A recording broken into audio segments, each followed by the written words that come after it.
নারীর মর্যাদা সম্মান পুরুষের চাইতে বেশি, কিন্তু প্রত্যেকটা পুরুষ নারীদের অভিভাবক, ওরা আমাদের নিয়ন্ত্রণে থাকবে, কথা কয় না। দাম বেশি, মর্যাদা বেশি, কিন্তু ওদেরকে কন্ট্রোল করার সুইচ আমাদের হাতে থাকবে। আজকে কন্ট্রোল করতে পারি না দেখে তো ঘর জামাই হয়ে বসে আছি। বোঝে না, কন্ট্রোলের সুইচ, নিয়ন্ত্রণের সুইচ আমাদের হাতে থাকবে।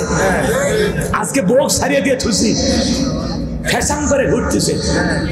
আজকে নারীদেরকে ছাড়িয়ে দিছে, মাথার উপর চড়ে বসে আসে। কি করবেন? কিচ্ছু করার নাই, ঘর জামাই অসহায়। কথা কন, রাগ করছে? শোনেন শোনেন, কষ্ট পাই না।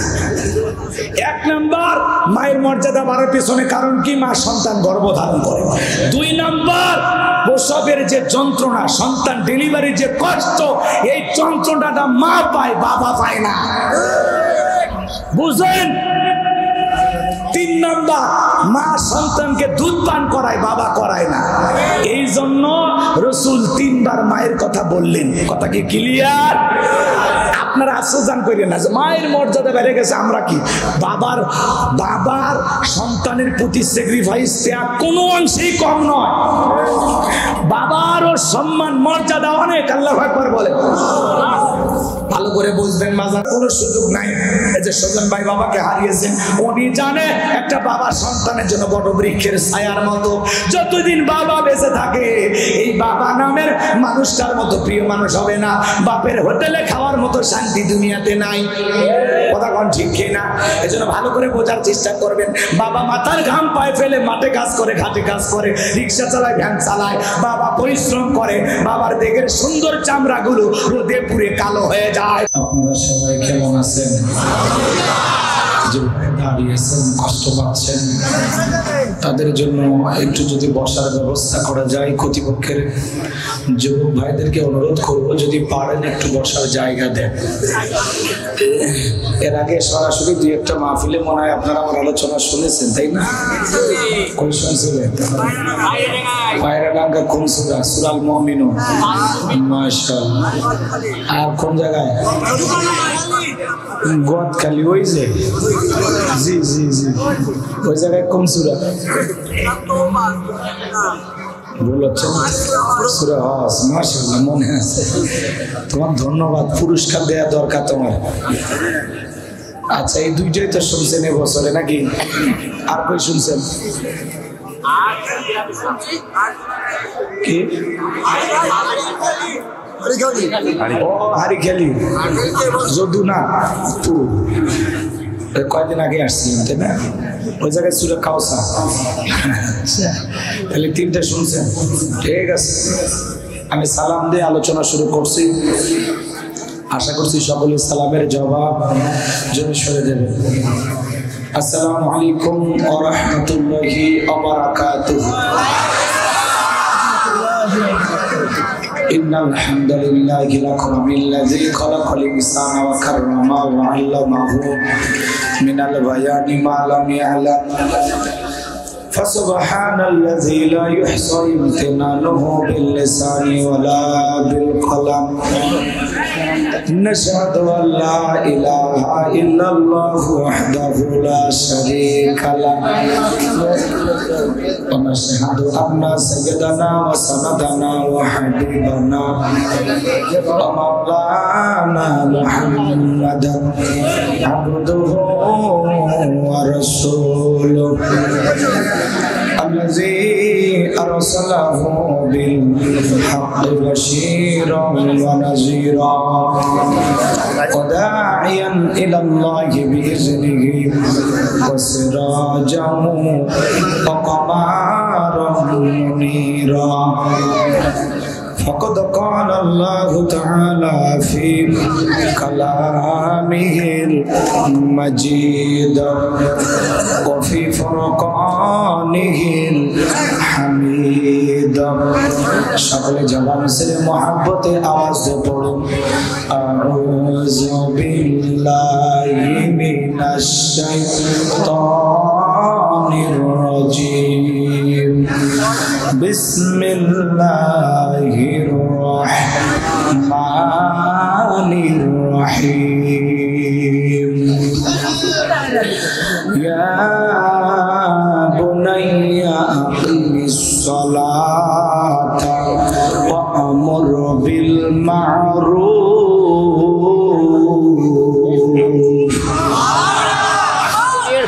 بالمعروف وانهى عن المنكر واصبر على ما أصابك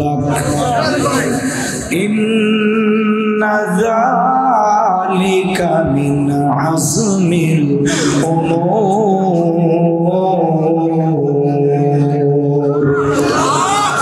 صدقت يا رب العالمين. وعن أبي هريرة رضي الله تعالى عنه قال قال رسول الله صلى الله عليه وسلم الدنيا سجن المؤمن وجنة الكافر رواه مسلم. وقال تعالى في شأن حبيبي إن الله وملائكته يصلون على النبي يا أيها الذين آمنوا صلوا عليه وسلموا تسليما. شكل درود إبراهيم بولو اللهم صل على محمد وعلى آل محمد كما صليت على إبراهيم وعلى آل إبراهيم إنك حميد مجيد. اللهم بارك على محمد وعلى آل محمد كما باركت على إبراهيم وعلى آل إبراهيم إنك حميد مجيد.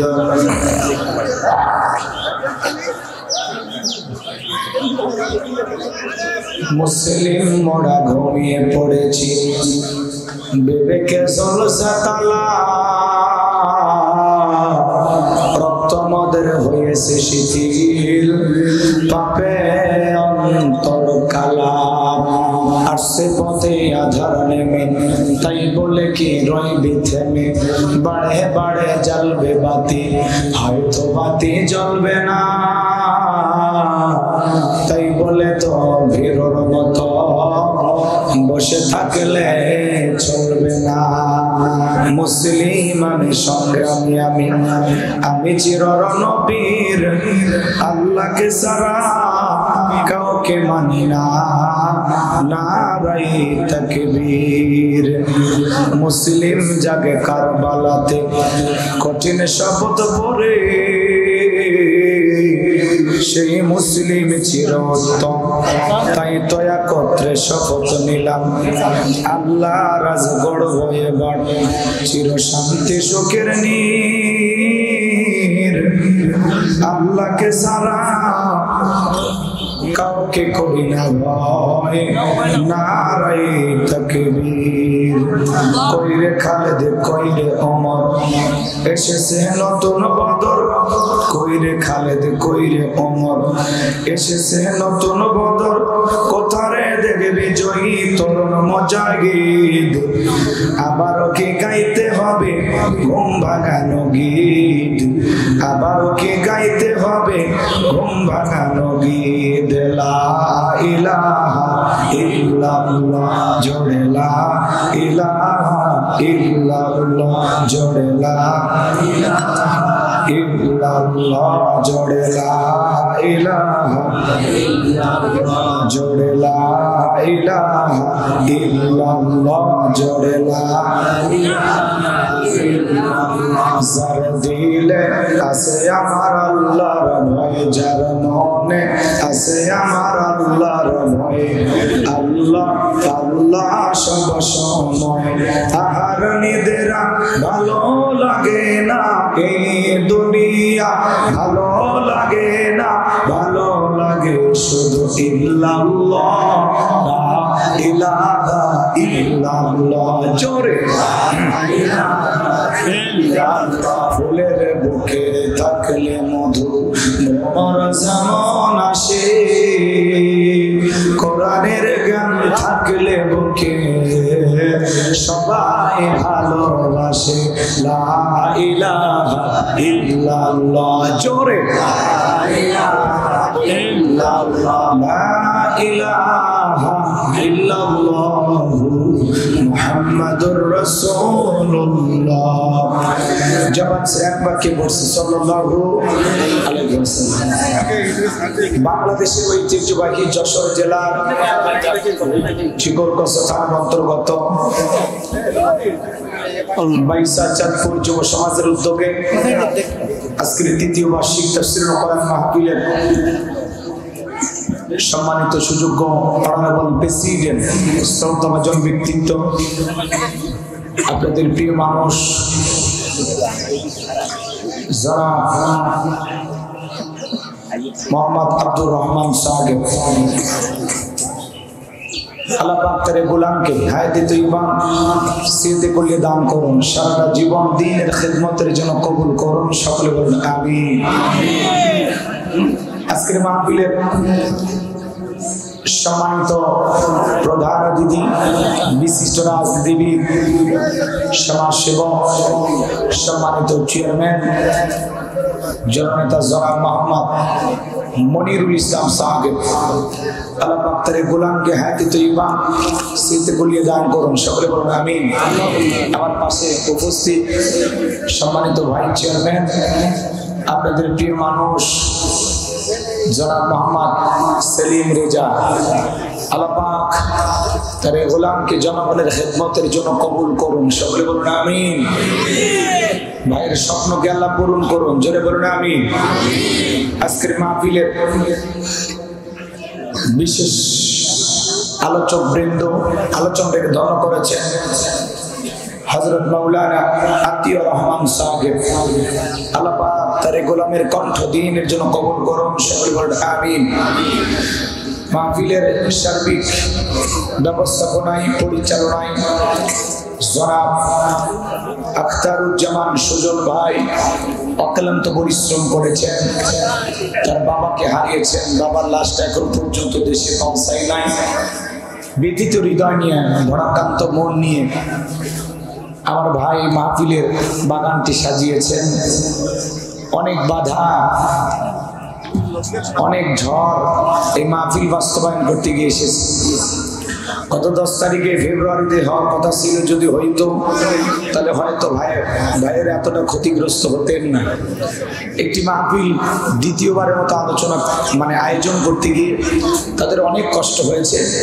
এই জন্য আল্লাহ তাআলার কাছে তাদের জন্য দোয়া কামনা করছি।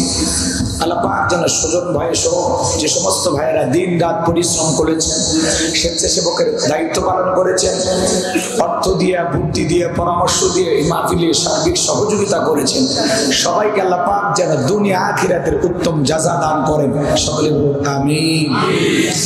আমি সেদিন মাহফিলে রাতের বেলায় রওনা করেছিলাম পাবনা পর্যন্ত। পাবনায় মাহফিল ছিল, আমরা বের হয়েছি।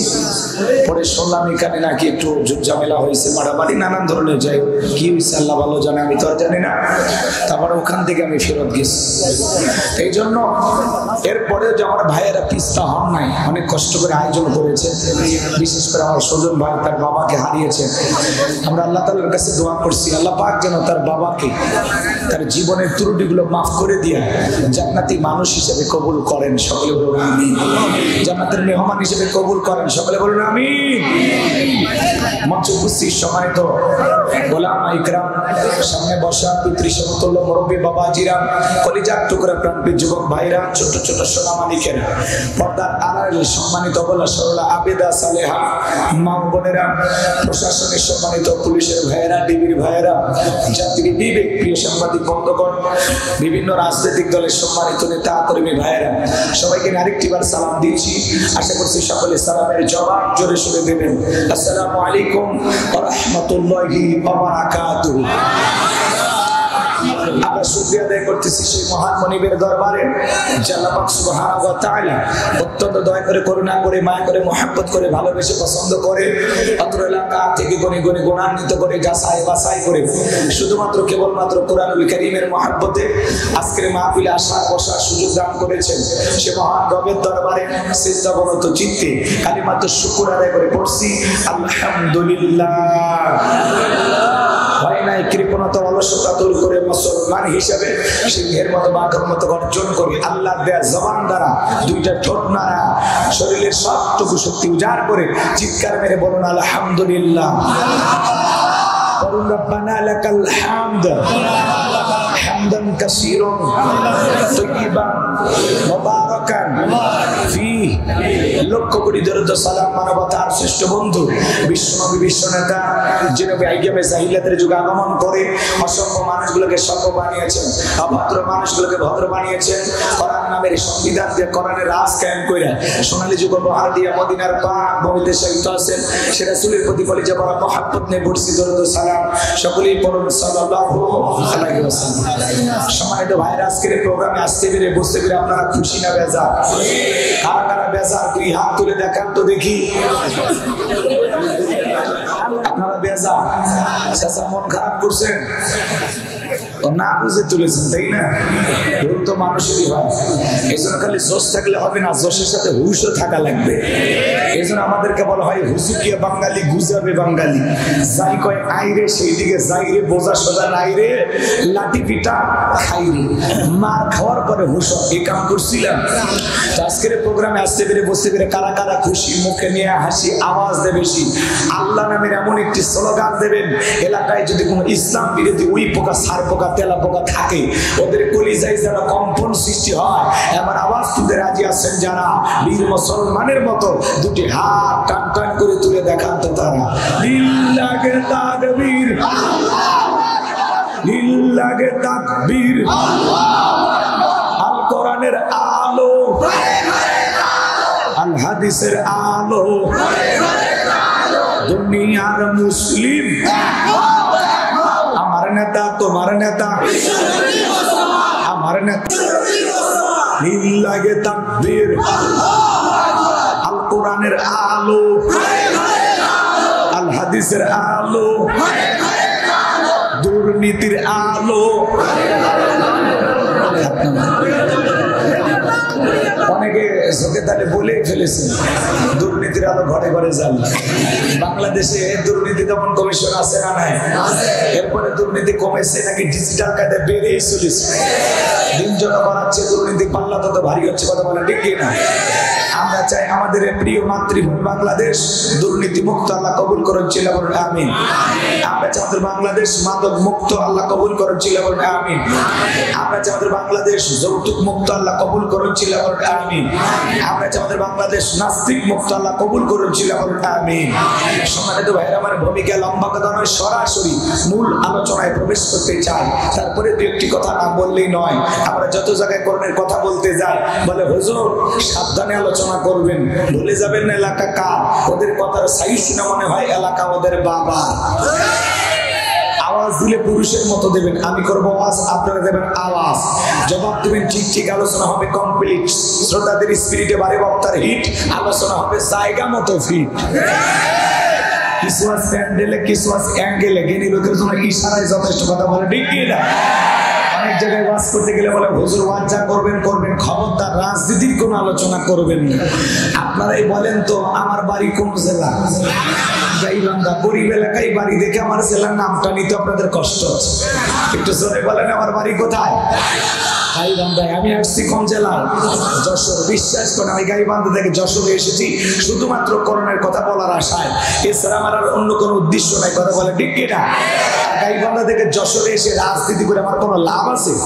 আগামী নির্বাচনে এলাকার মহিলা মেম্বার পদেও দাঁড়ানোর কোনো চান্স আছে? তাহলে আমি কেন এখানে রাজনীতি করব? যদি করাই লাগে নিজের জেলা গাইবান্ধাই করবো, কথা বলেন ঠিক কিনা?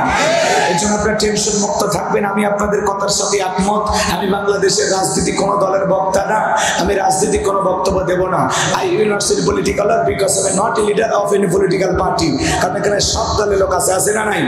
এখানে বসে আছেন আওয়ামী লীগ, বিএনপি জাতীয় পার্টি আমাদের সামনে জাসদ পার্শ্বদ চরমনা আসদ জামিলি ফুরপুরা হাফেজুল উলামা নিজাম তাবলীগ পাবলিক ওলামা গণতন্ত্র গণফোরাম সে সমস্ত বিপ্লবীরা এলজিবিটি কেমন করে শক্তি বিপি সোসাইটি 4 দল 14 দল 8 দল 19 দল 20 দল এবছর বিএনপি বাংলাদেশ কংগ্রেস পর্যন্তই থাক আবার ভিপি নুরের কাছে গণ অধিকার পরিষদ তো এমন সাসা খুলেছিল তৃণমূল বিএনপি সাসা মনে করেছিল একসাথে দেশের প্রধানমন্ত্রী হয়ে যাবে পরে সাসার হাতে মূলে ধরাই দিয়েছে কথাটা ঠিক না সাসারও 2-4 জন ভক্ত থাকতে পারে কথাটা ঠিক না এত দলীয় লোক সেখানে আমি কি বোকা দলীয় আলোচনা করব এই দিক থেকে যদি একটা দল আমি গুতা মারে ওই দিক থেকে আরেকটা দল খানে টেলিফোন করে আমি হুজুরের অবস্থা ভালো না খারাপ এই ডেভেলপার ভাই কই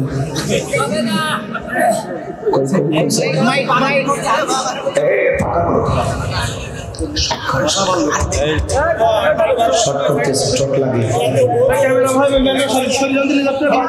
একটু আপনারা বস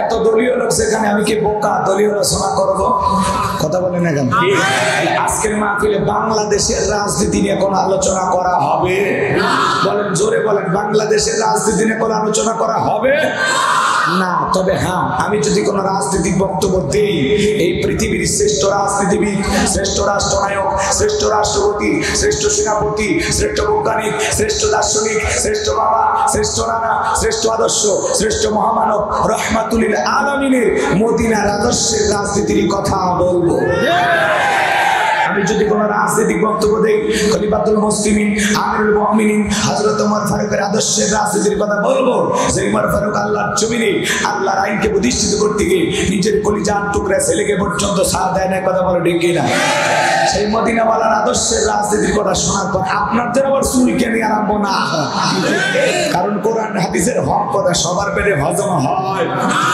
আপনারাই বলেন তো সুদ করে সামনে সুদের বিষয় নিয়ে যদি আলোচনা করা হয় ও কি যশোর থেকে মিষ্টি নিয়ে বলবে হুজুর হ্যাঁ করেন একটু মিষ্টি খান নাকি বলবে এই হুজুর এসে সুদের ওয়াজ কইরা আমার সুদের ব্যবসায় লাল বাতি জ্বালাইছে কথা বলে ঠিক কি না যারা ঘুষ খায় দুর্নীতি করে হারাম খায় ভুড়ি বানাইছে 26 মাসের গর্ভবতী ওদের সামনে ঘুষের আলোচনা করে খুশি না বেজা যারা বেনামাজি নামাজ না আজার খাইয়ে বইরা আল্লাহ সিজদা দেয় না ওদের সামনে নামাজের ওয়াজ করে খুশি না বেজা যে সমস্ত মা বোনেরা বোরকা পরে না পর্দা করে না বুকে ওড়না পর্যন্ত নেয় না জিন্সের প্যান্ট গেঞ্জি পরে রাস্তা দিয়ে হাইটে যায় পিছন দিক দিয়ে তাকানে মুঠে দুটো সুপারি গাছ দাঁড়িয়ে আছে কথা বলেন না কেন এক কথায় ওয়াজ যদি কারো বিপক্ষে চলে যায় কিয়ামত পর্যন্ত সে বক্তার উপরে খুশি হবে না কথা বলে ঠিক কি না এই জন্য পরিষ্কার ভাবে একটু কথা বলে দিতে চাই আজকের আলোচনার সভাপতি স্যারের মতো হবে না প্রধানমন্ত্রীর মতো হবে না মাহফিল কমিটির মতো হবে না বক্তার মতো হবে না শ্রোতাদের মতো হবে না আল্লাহর কোরআন যা বলবে গোলাম রব্বানি তাই বলবে এতে কে খুশি কে বাজার ওইটা দেখার একটা নাই কথা বলে ঠিক কি না যুগে যুগে নবী রাসূলের দাওয়াতি কাজ করেছেন তাদের দাওয়াতি কাজেও কাফের বেঈমানেরা বাধার প্রাচীর তৈরি করে দিয়েছিলেন এরপরে আল্লাহর পয়গম্বরেরা শত বাধার প্রাচীরকে ভেঙে আল্লাহর জমিনে আল্লাহর পথে মানুষকে দাওয়াত দিয়েছেন কথা বলেন ঠিক কি না আপনারা আমার প্রিয় নবী কালেমার দাওয়াতি দিকে কোরআনের প্রচার করতে গিয়ে মার খেয়েছেন রক্ত জুড়িয়েছেন জান্নাত কবরে শহীদ হয়ে গেছেন লাখ তুমি মাথার ভিতরে ঢুকে গেছেন সাহাবায়ে کرام দ্বীনকে প্রতিষ্ঠিত করতে গিয়ে মার খেয়েছেন রক্ত জুড়িয়েছেন জীবন দিয়েছেন ও বাংলার মুসলমান 1971 সালে এদেশের মাটির জন্য দেশের স্বাধীনতার জন্য আপনার আমার পূর্বপুরুষেরা যদি রক্ত দিতে পারেন জীবন দিতে পারেন প্রয়োজন যদি হয় আল্লাহর জমিনে আল্লাহর দ্বীনকে প্রতিষ্ঠিত করতে গিয়ে কোরআনের সমাজ কায়েম করতে গিয়ে নবীদের মতো সাহাবায়ে کرامদের মতো বুকের তাজা রক্ত দিতে হয় কারা কারা দিতে রাজি তুই হাত তুলে আল্লাহকে দেখা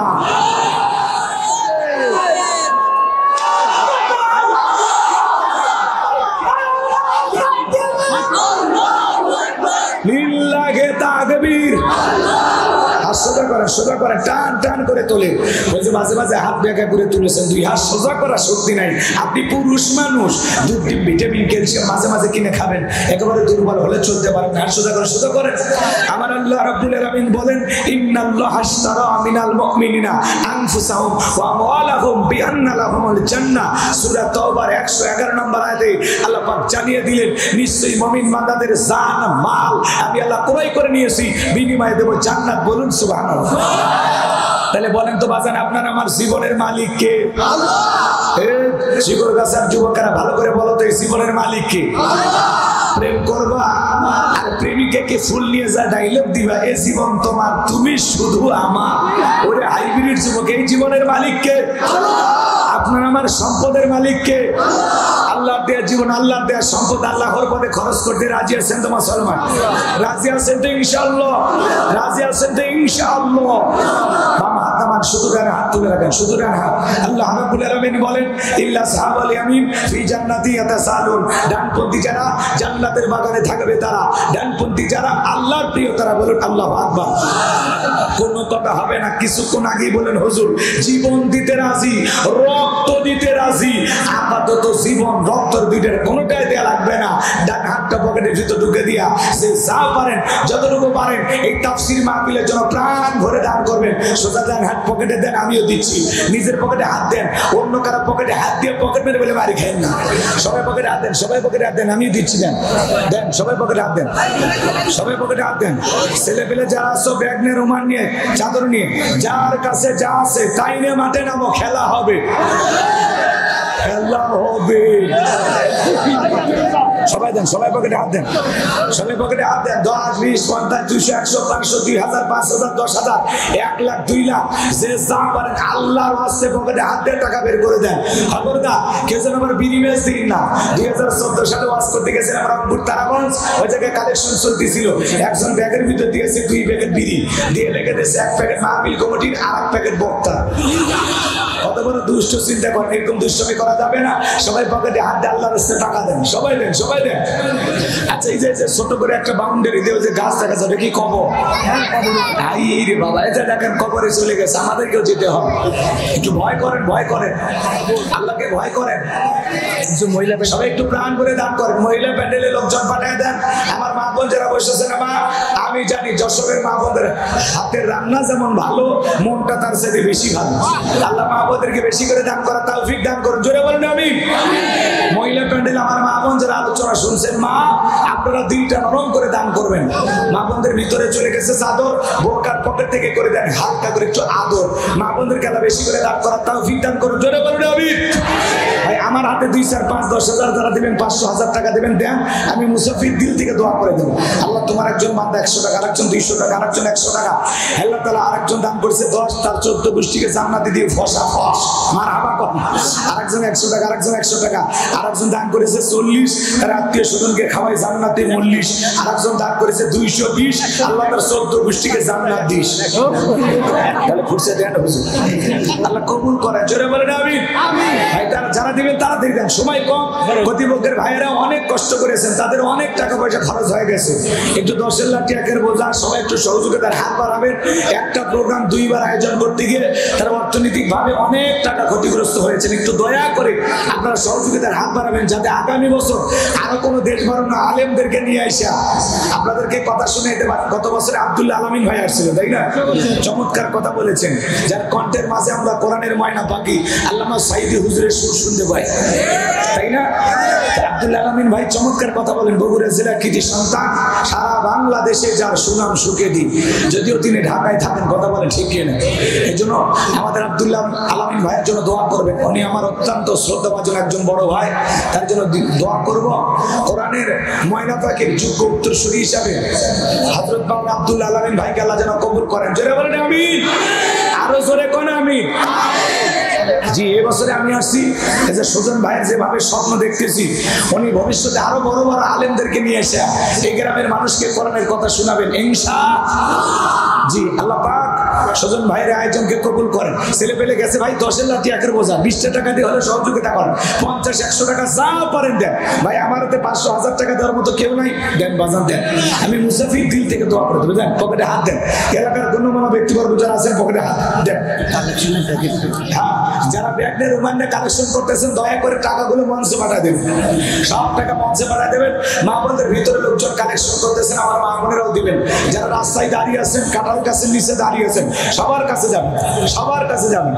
এই দাঁড়ানো ভাইদের কাছে যাবেন, এই ছেলে পেলে যারা কালেকশন, এই যে দাঁড়ানো ভাইদের কাছে যাবেন, আপনারাও দেন। যুবক দাও 50, 100 টাকা যা পারো দেয়, এমবি পরে তুইল। হ্যাঁ, 1 সপ্তাহের এমবি তোলার টাকাটা দেন। যুবকেরা একটু স্যাক্রিফাইস করো, বলি যান টুকরারা একটু দাও, সহযোগিতা করো ভাই। আমার হাতে দেওয়ার মতো কেউ না আসেন, আমি দিল থেকে দোয়া করে দেবো আল্লাহর জন্য বিশ্ব নবীর সাথে একই জান্নাতে কবুল করেন। নবীর সাথে জান্নাতে যাওয়ার আশায় 500,000 টাকা এই মুসাফিরের হাতে দেওয়ার মতো কেউ নাই। দেন না বাজান, দেন, আসেন। 500,000 টাকা কে দেবেন? আসেন। রসুলের সাথে একই জান্নাতে যাবেন, জান্নাতে যাওয়ার আশায়, রসুলের সাথে জান্নাতে যাওয়ার আশায় মুসাফিরের দোয়া নিয়ে 500 টাকা 1000 টাকা কে দেবেন? আসেন। টাকাকে বড় মনে করেন না, দোয়া কবুলের মালিক কে? মুসাফিরের দোয়া আল্লাহ ফিরায় না। আসেন, আসেন। মাশাআল্লাহ। আমাদের পাশের এক মাদ্রাসা সম্মানিত মুফতি সাহেব, মুফতি নুরুজ্জামান নাকি নূর মোহাম্মদ জিয়াদি সাহেব, আল্লাহু আকবার। ওনার মাদ্রাসার 2 দিন ব্যাপী মাহফিল, উনি 500 টাকা দিয়েছেন। দেখেন হুজুরের বলে দেয় না, উনি দিয়েছেন। আল্লাহ আমার প্রিয় ভাইয়ের যোগ্যতা সম্মানকে আরো বাড়িয়ে দেন। জোরে বলেন আমি। তার তিনি প্রতিষ্ঠানকে কবুল করেন। জোরে বলেন আমি। আরো আগে 500 টাকা দিয়েছেন। আলহামদুলিল্লাহ। কি মেঘলা জাফরানি কথার মধ্যে নাই, জোরাত আলী যাই একেবারে খালি নগদ 500 টাকা। জোরে বলেন মারহাবা। আল্লাহ দানটা কবুল করেন, বড়দের শামিল করেন। আমাদের ছেলে রেজা ভাই উপজেলা চেয়ারম্যান পদপ্রার্থী, এইবার ভাই চেয়ারম্যান আছে আমার উপজেলা চেয়ারম্যান পদপ্রার্থী, তাই না ভাই? দোয়া চাওয়ার আসে 1000 টাকা। এত বড় মানুষ হিসেবে দামটা কম হয়ে গেল না? যুবকের একটু ক্ষতিগ্রস্ত, যদি একটু নির্নজরে তাকাইতেন। মাশাআল্লাহ, লিল্লাহি তাকবীর। নবীর নামে নাম হলো সুলাইমান। আল্লাহ তাআলা বাড়ায় দিয়ে ইজ্জত সম্মান দান করেছেন। নগদ 1000 টাকা, দুনিয়া আখিরাতের কোনো কোনো ঠেকা। মরণের পরে রাসূলের সাথে একই জান্নাতে করে দিও দেখা। টাকার অন্ধ বড় ভালো, অন্তরে জ্বালায় দাও করণের আলো। টাকার মদিনায় সিরা, আল্লাহ গোলাম রব্বানি দোয়া দিনা ফিরা। জোরে কোন মারহাবা। লিল্লাহি তাকবীর। সেলিম ভাই ভাইস চেয়ারম্যান আরেকটু দেন গো। না না, দোয়া করব আল্লাহ যেন চেয়ারম্যানও বানাইতে পারে। কথা কম। সম্মান দেওয়ার মালিক কে? তুইজ্জু মান তাশা ওয়া তুযিল্লু মান তাশা। সম্মানিত করার মালিক কে? আরো জোরে বলেন কে? আরো 1000। মানে 1005 টাকা দিলে ভালোই হতো।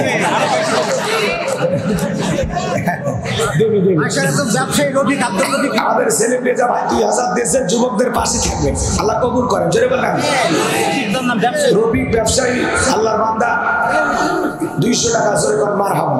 আল্লাহ কবুল করেন। জোরে বলেন আমিন। ছেলেবেলে যারা ব্যাগ নিয়ে কালেকশন করতেছেন তাড়াতাড়ি টাকা গুলো মঞ্চে পাঠায় দেন। আমরা আলোচনায় চলে যাব, আর কষ্ট দেবো না ইনশাআল্লাহ। চলেন আমরা আলোচনায় চলে যাই। ভাই হাত দেওয়ার মতো কেউ থাকলে দেন, 1 মিনিটের মধ্যে দিয়ে দেন।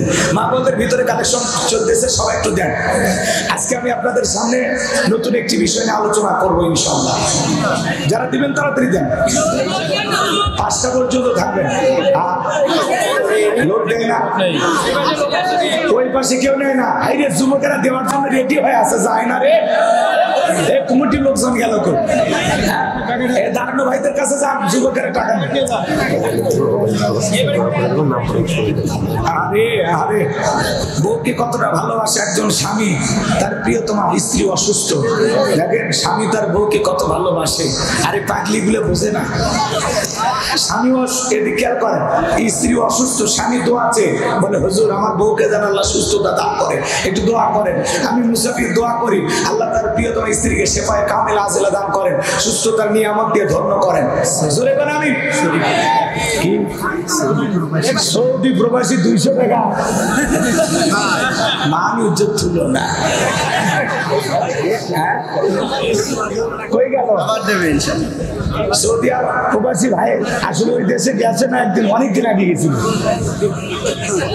এখনো যায়। আচ্ছা ওই কই কই প্রবাসী কই? আপনি কয় মাস থেকে আসছেন? 6 বছর। 6 মাস না 6 বছর? 6 বছর থেকে আসছেন। যদি 1000 করে হিসাব করি তাও তো 6000। 500 করে হিসাব করলে তো কত? 3000। আরে ভাই 200 করে হিসাব করলে তো 1200। এত কম দিলেন?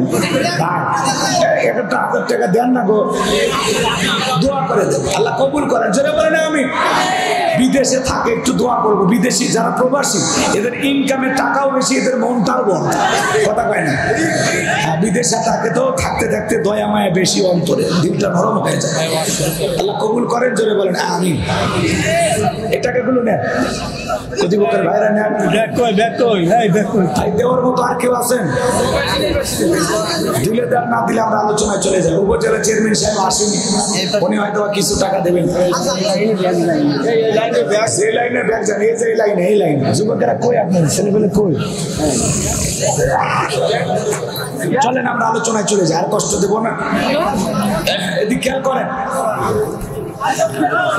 এই টাকাগুলো নিয়ে যান হুজুর, নিয়ে যান, সব এক জায়গায় করেন।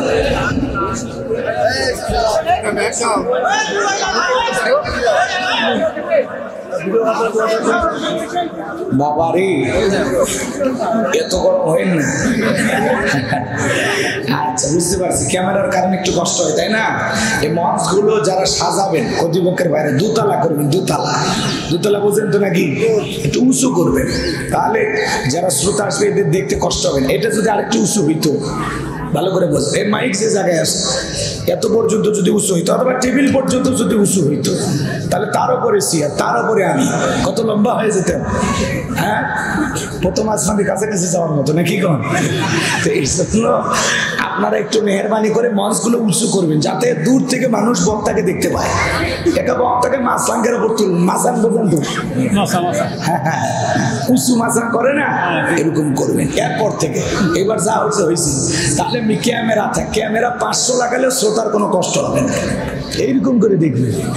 কথা কি বলছে? আচ্ছা ঠিক আছে, আর কথা না বলাই আমি এখন আলোচনায় চলে যাব। আমি কথা বলবো পবিত্র কোরআনুল কারীমের 31 নম্বর সূরা। সূরাটির নাম হলো লোকমান। জোরে বলেন কি নাম? কত বছর আব্দুল্লাহ আমিন ভাই কোন সূরা থেকে ওয়াজ করছে মনে আছে? ভুলে গেছে? আচ্ছা, একটু মনে রাখবেন, বক্তারা আসে, আলোচনা করি, কোন বিষয়ে কথা বলে, বোঝেন নাই? অনেকে তো মাইক ধরে বলে আপনারা কি হাসির জন্য আসছেন, অনেকে বলে আপনারা কি গান শোনার জন্য আসছেন, নানান ধরনের মন্তব্য। আবার অনেকে আমাদেরকে দাওয়াত দিয়ে সমালোচনা করে, যে হুজুর তো গান গাই, এসে হ্যাঁ নানান কথা। কিন্তু আমার 2 ঘন্টার আলোচনার 1-2 মিনিটের কথা নিয়ে সমালোচনা করে, কিন্তু আমার বাকি যে 2 ঘন্টা আলোচনা, ওইটা নিয়ে কেউ কথা বলে না। কথা বলেন না? এমনকি বিভিন্ন চ্যানেলে যখন আমাদের ওয়াজগুলো নিয়ে নিউজ প্রচার হয়, সেখানে আমাদের গানগুলো তুলে ধরে, কিন্তু জাহান্নাম নিয়ে কান্নার ওয়াজ করি, নামাজ নিয়ে কান্নার ওয়াজ করি, ওইটা তুলে ধরে না। যাকাত নিয়ে কথা বলি, ওইটা তুলে ধরে না। এতিম অসহায় দরিদ্র মানুষকে নিয়ে কথা বলি, সেইটা তুলে ধরে না। কথা কি বোঝেন নাই? জিহাদ নিয়ে কথা বলি, ওইটা তুলে ধরে না। দেশের রাষ্ট্রের সমালোচনা করি, সেটা তুলে ধরে না।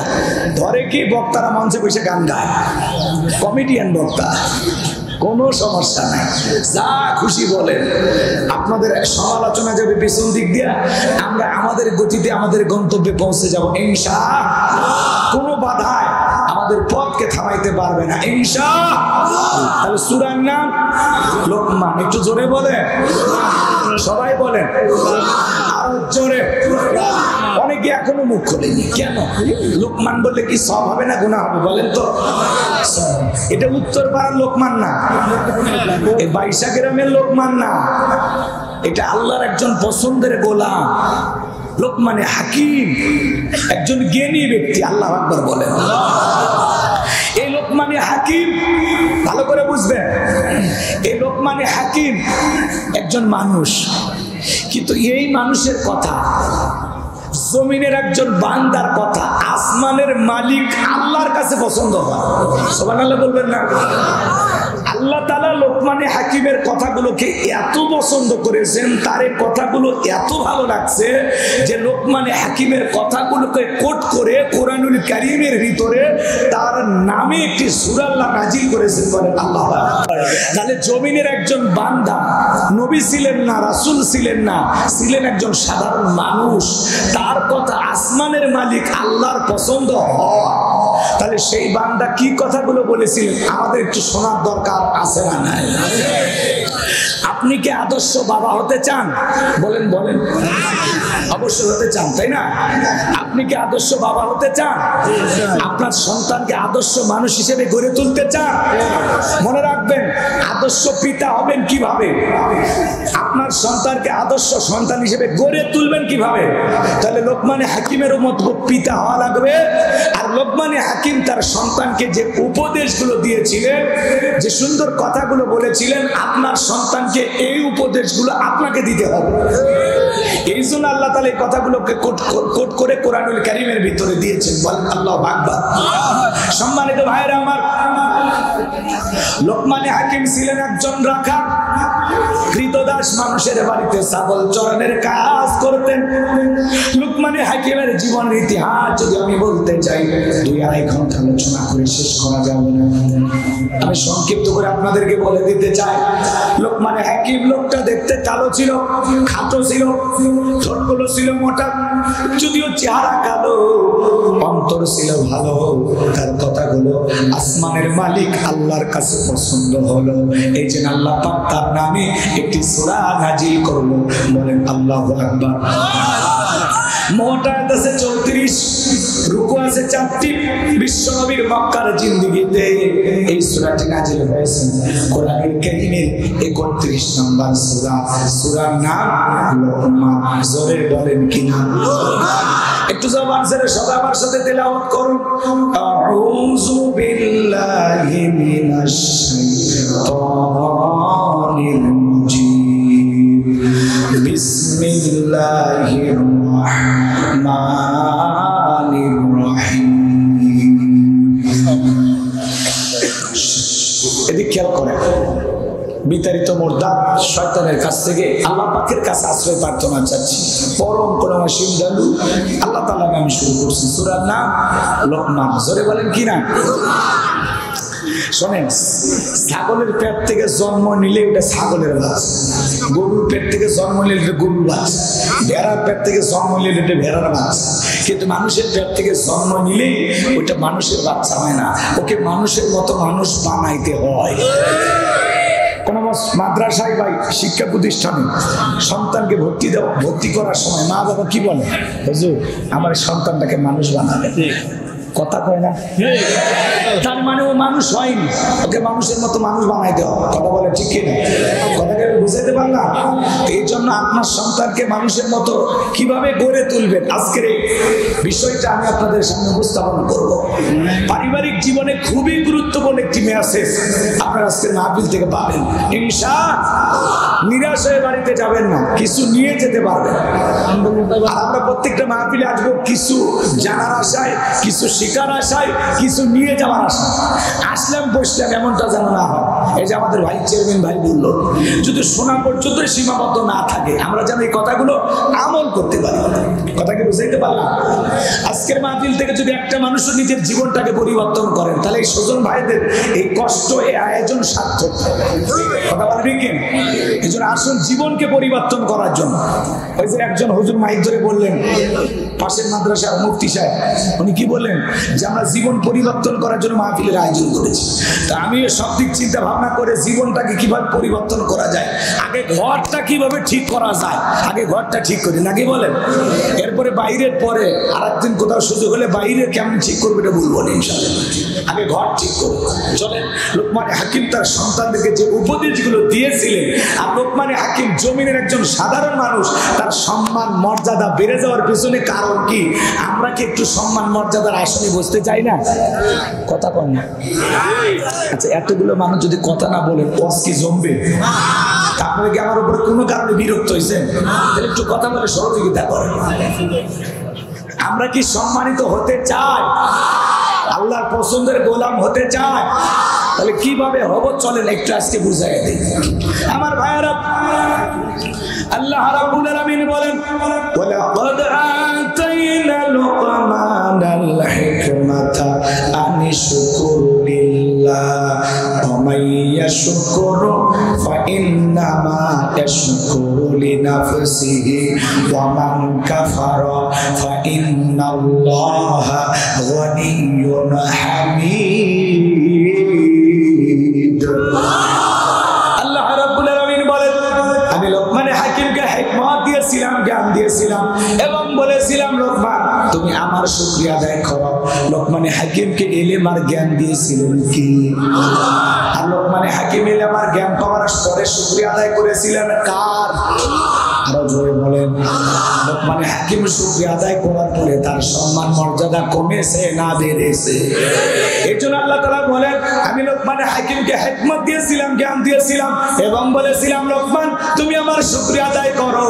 লোকমানে হাকিম ইলম আর জ্ঞান পাওয়ার পরে শুকরিয়া আদায় করেছিলেন কার?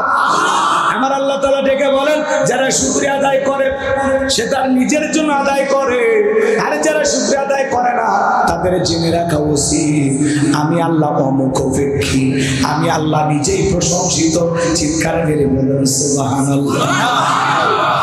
তার মানে কি? প্রশংসা করলে বান্দার লাভ, আমার আল্লাহর কোনো লাভ নেই। আর প্রশংসা আদায় না করলে বান্দার লস, আমার আল্লাহর কোনো লস নেই। আমি কি কথা আপনাদেরকে বুঝাইতে পারতেছি? আমার ভাষা বোঝেন তো নাকি বলেন? হ্যাঁ, এদিকে খেয়াল করে শুনবেন বাজার গড়া। তামাম পৃথিবীর মানুষগুলো যদি এক জায়গায় হয়ে আল্লাহকে আল্লাহ বলে ডাক দেয়, আমার আল্লাহর সম্মান মর্যাদা বাড়ে না। তামাম পৃথিবীর মানুষগুলো যদি এক জায়গায় হয়ে আল্লাহকে আল্লাহ বলে না ডাক দেয়, আমার আল্লাহর সম্মান মর্যাদা কমে না। আপনি ডাকলেও আমার আল্লাহ আল্লাহ, না ডাকলেও আমার আল্লাহ আল্লাহ। কারণ 5 বছর পরে পরে ভোট দিয়ে নির্বাচন করে আল্লাহ হয় না। ডাকলে বান্দার লাভ, আমার আল্লাহর কোনো লাভ নাই। না ডাকলে বান্দার লস, আমার আল্লাহর কোনো লস নাই। এই জন্য আল্লাহ তাআলা বলতেছেন, লোকমানে হাকিমকে হিকমত দিয়েছিলাম, জ্ঞান দিয়েছিলাম এবং বলেছিলাম লোকমান তুমি আমার শুকরিয়া আদায় করো। লোকমানে হাকিম আমার শুকরিয়া আদায় করেছিল, বিধায় আল্লাহ তাআলা তার সম্মান মর্যাদা বাড়িয়ে দিয়েছেন। এই জন্য আল্লাহ বলতেছেন, যারা শুকরিয়া আদায় করে সে তার নিজের জন্যই আদায় করে, এতে তার নিজের লাভ। আর যারা শুকরিয়া আদায় করে না তাদের জেনে রাখা উচিত ওদের জন্য আমি আল্লাহ দিন পুরে থাকে না। যে বান্দা যারা শুকরিয়া আদায় করে না তাদের জেনে রাখা উচিত আল্লাহু গনিয়ুন হামিদ, আমি আল্লাহ নিজে প্রশংসিত। আল্লাহ আকবার। আমি আল্লাহ কারো মুখাপেক্ষী না। বলেন তো আল্লাহ কারো মুখাপেক্ষী? আল্লাহুস সামাদ, তিনি কারো মুখাপেক্ষী নন। আল্লাহ বলতেছেন আমি কারো মুখাপেক্ষী না, আমি অমুখাপেক্ষী। দুনিয়ার সবাই আল্লাহর মুখাপেক্ষী, কথা বলে ঠিক কি না? এই জন্য আল্লাহ তাআলা বলতেছেন আমি অমুখাপেক্ষী, আমি কারো মুখাপেক্ষী নই। আর তোমরা জেনে রাখো আমি আল্লাহ নিজেই প্রশংসিত, তোমাদের প্রশংসা করার কোনো প্রয়োজন নেই। আমি আল্লাহ নিজেই প্রশংসিত। আল্লাহু আকবার বলেন। তাহলে প্রশংসা আদায় করলে বান্দার লাভ, জোরে বলেন কার লাভ? আর না আদায় করলে বান্দার লস। প্রশংসা আদায় করে আল্লাহর প্রিয় হতে পারেন, আবার অকৃতজ্ঞ নাফরমান হয়ে আল্লাহর অবাধ্য গোলাম হতে পারে। সম্পূর্ণটা আপনাদের উপর নির্ভর করতেছে, কথা কোন ঠিক কিনা? কষ্ট পাচ্ছেন আপনারা? প্রশংসা আদায় করলে বলেন তো আপনারা আমার নিয়ামত বাড়িয়ে দেবেন কি? আল্লাহ বলেন লা ইন শাকারতুম লাযীদান্নাকুম ওয়া লা ইন কাফারতুম ইন্না আযাবি লাশাদীদ। নিয়ামত পাওয়ার পরে যারা শুকরিয়া আদায় করে আমি আল্লাহ পাক তাদের নিয়ামতগুলোকে বাড়ায় দেই। সুবহানাল্লাহ। আর যারা নিয়ামত পাওয়ার পরে না শুকরিয়া আদায় করে আমি আল্লাহ পাক তাদের নিয়ামত সমূহগুলোকে বাড়ায় দেই, কমায় দেই। সরে কোন নাউজুবিল্লাহ। তাহলে প্রশংসা আদায় করলে আল্লাহ তাআলা নিয়ামত বাড়ায় দিবেন। আর যারা প্রশংসা আদায় করবেন অকৃতজ্ঞ হবে, নিমক হারাম হবে, আল্লাহ তাআলা তাদের নিয়ামতগুলোকে সেনায় নেবেন। আর তাদের জন্য রয়েছে কঠোর আযাব এবং শাস্তির ব্যবস্থা। জোরে কোন নাউজুবিল্লাহ। আর জোরে বলেন নাউজুবিল্লাহ। তাহলে প্রশংসা হবে কার? কেন আল্লাহর প্রশংসা আদায় করবেন না? কেন করবেন না? কত মানুষ রেল স্টেশনে শুয়ে আছে, ঘুমানোর মতো খাট নাই, মাথার তলে দেওয়ার মতো বালিশ নাই। আপনার আল্লাহ তাআলা ছোট্ট একটা ডেরার ঘর হোক আর টিনের ঘর হোক আর মাটির ঘর হোক, এই যে ঘুমানোর জন্য একটা ঘরের ব্যবস্থা করে দিয়েছেন কে? ভাই সুখে থাকে আর দুঃখে থাকে আল্লাহ তাআলা যে হালতে রেখেছেন। ছোটখাটো ব্যবসা করেন আলহামদুলিল্লাহ, রিক্সা চালান, ভ্যান চালান আলহামদুলিল্লাহ, কথা কয় না? আল্লাহ জীবনে যতটুকু দিয়েছেন, আপনি সৌদি আরব প্রবাসী, মালয়েশিয়া প্রবাসী আলহামদুলিল্লাহ। অনেকে তো বিদেশে যাওয়ার স্বপ্ন দেখে, আল্লাহ যে আপনাকে প্রবাস পর্যন্ত নিয়েছেন এই জন্য আল্লাহ শুকরিয়া আদায় করেন। আপনি যে অবস্থানে আছেন সে অবস্থানে আসার জন্য অনেকে স্বপ্ন দেখে। কি দেখে? এই জন্য আল্লাহ তাআলা যাকে যতটুকু দিয়েছেন, ভাই আমরা যখন মায়ের পেট থেকে দুনিয়াতে আসছিলাম টাকার বান্ডিল নিয়ে আসছিলাম, কথা কয় না, জমির দলিল নিয়ে আসছিলাম, একেবারে ল্যান্ডটা হয়ে দুনিয়াতে আসছিলাম। আজকে আপনার ব্যাংকে লক্ষ লক্ষ টাকা, আপনি 2-4 বিঘা জমির মালিক, আপনার ব্যবসা বাণিজ্য আছে, এত নিয়ামত কে দিয়েছেন? বলেন না কেন? নিঃস্ব থেকে, সর্বহারা থেকে, আপনাকে সম্বলহীন থেকে আপনাকে আমাকে এত কিছু কে দান করেছেন? এর জন্য প্রশংসা হবে কার? আমার ভাইয়ের আল্লাহ তাআলার কেন প্রশংসা আদায় করবেন না? পা থেকে মাথা পর্যন্ত পুরোটা দেহের ভিতরে আল্লাহ কোটি কোটি টাকার নিয়ামত দিয়েছেন। লাকাদ খালাকনাল ইনসানা ফি আহসানি তাকওয়িম, বড় সুন্দর আকৃতি দিয়ে আমি আল্লাহ তাআলা তোমাদেরকে সৃষ্টি করেছি। আমার ভাইয়েরা, তারশির কবি শেখ সাদী রহমাতুল্লাহ আলাইহি পায়ের ভিতরে স্যান্ডেল নাই, মনটা বড় খারাপ যে আমি এত বড় কবি, আমার পায়ে জুতা নাই। পথ চলতে চলতে তাকায় দেখেন আল্লাহর একজন বান্দা বসে আছে যার দুটো পা নাই। শেখ সাদী রহমাতুল্লাহ আলাইহি সিজদায় লুটিয়ে পড়লেন, চোখের পানি ছেড়ে দিয়ে কাঁদেন আর ডেকে বলেন, আল্লাহ আমার পায়ে জুতা নাই, আমি মন খারাপ করেছি। দুনিয়ার জমিনে তোমার এমনও বান্দা আছে যার দুটো পা নাই। আল্লাহ গো তার চাইতে অনেক ভালো রেখেছো। আল্লাহ তোমার শুকরিয়া আদায় করে আমি শেষ করতে পারবো না। কেন আল্লাহর শুকরিয়া আদায় করবেন না? এই দুনিয়াতে কত মানুষকে আল্লাহ প্রতিবন্ধী বানাইছে, ইচ্ছা করলে কি আল্লাহ তাআলা আপনাকে আমাকে প্রতিবন্ধী বানাইতে পারতেন না? কথা বলেন না কেন? একবার কুড়িগ্রাম জেলা ওয়াজ করতে গেছিলাম, আমার আগে যিনি বিশেষ বক্তা ছিলেন তিনি ছিলেন অন্ধ হাফেজ সাহেব। আমার ভাইরা সবাই মিলে এক জায়গায় খাওয়া দাওয়া করতেছিলাম, হঠাৎ করে বিদ্যুৎটা চলে গেল। আমি ডেকে বললাম, ভাই তাড়াতাড়ি আলোর ব্যবস্থা করেন। অন্ধ হাফেজ সাহেব চোখের পানি ছেড়ে দিয়ে কাঁদেন আর ডেকে বলেন, হুজুর কয়েকটা মিনিটের জন্য কারেন্ট চলে গেছে, আপনি অস্থির হয়ে গেছেন। ও হুজুর, আজ 52 বছর হয়ে গেল আমার চোখে কোনো আলো নাই, আমার চোখে বিদ্যুৎ নাই হুজুর। ও হুজুর, জন্মের পর থেকে যে মামাকে জন্ম দিয়েছে, মাটা দেখতে কেমন আমি জানি না, আমার বাবাটা দেখতে কেমন আমি জানি না, বড় হওয়ার পরে বিয়ে করেছি, আমার বউটা দেখতে ফর্সা না কালা আমি জানি না। ও হুজুর, আল্লাহ তাআলা আমাকে কয়েকটি সন্তান দিয়েছে, ছেলেটা দেখতে কেমন হয়েছে আমি জানি না, মেয়েটা দেখতে কেমন হয়েছে আমি জানি না। হুজুর এই দুনিয়ার জমিনে আল্লাহ তাআলা আমাকে পাঠিয়েছেন, আসমানটা দেখতে কেমন আমি জানি না, জমিনটা দেখতে আমি কেমন জানি না। তবু আল্লাহ তাআলার কাছে প্রশংসা আদায় করে বলি, আল্লাহ দুনিয়ার জমিনে চোখের আলো দাও নাই, আমি মন খারাপ করি নাই গো আল্লাহ। ও আল্লাহ, কঠিন কিয়ামতের ময়দানে যেদিন তুমি চোখের আলো ফিরাইয়া দিবা, ওই দিন জানো চোখের আলো পাওয়ার পরে সর্বপ্রথম ওই চোখ দিয়ে আমি আমার আল্লাহকে দেখতে পাই। তাহলে অন্ধ একটা ব্যক্তির সান্ত্বনা কোথায়? যে যেদিন আল্লাহ চোখের আলো ফিরায় দিবেন, দুনিয়ার জমিনে দেয় না আমি কষ্ট পাই নাই, কিন্তু যেদিন আল্লাহ তাআলা আমার চোখের আলো ফিরায় দিবেন সেদিন যেন ওই চোখ দিয়ে সর্বপ্রথম আমি আমার আল্লাহকে দেখতে পাই। ভাই, এই জন্য আল্লাহ তাআলা ইচ্ছা করলে প্রতিবন্ধী বানাইতে পারতেন।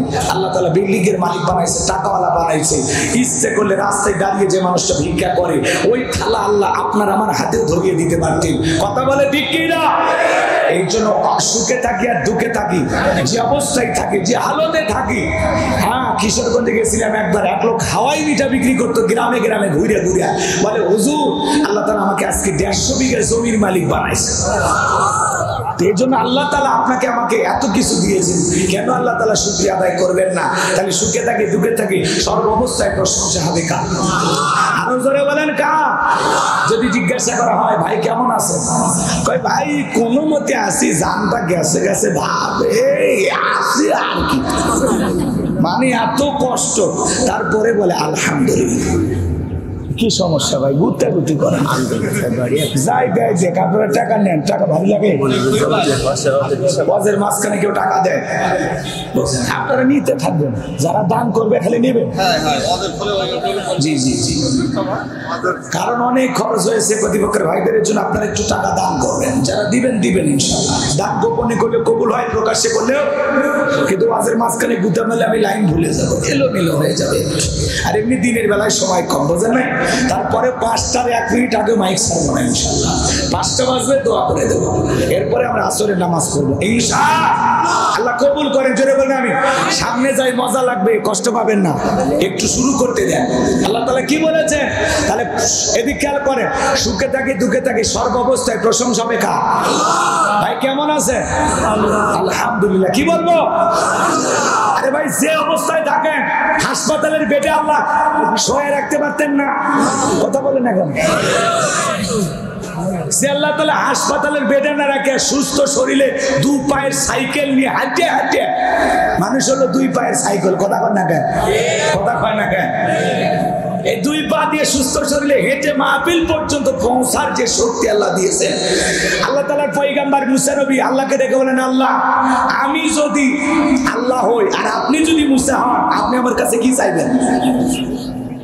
মুসা নবী ছিলেন খুব চালাক, আল্লাহর সাথে সম্পর্কটা খুব গভীর। আল্লাহ আকবার বলেন।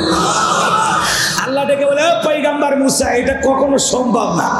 পয়গম্বর ডেকে বলে, আল্লাহ ধরেন ধরেন, এটা উদাহরণ।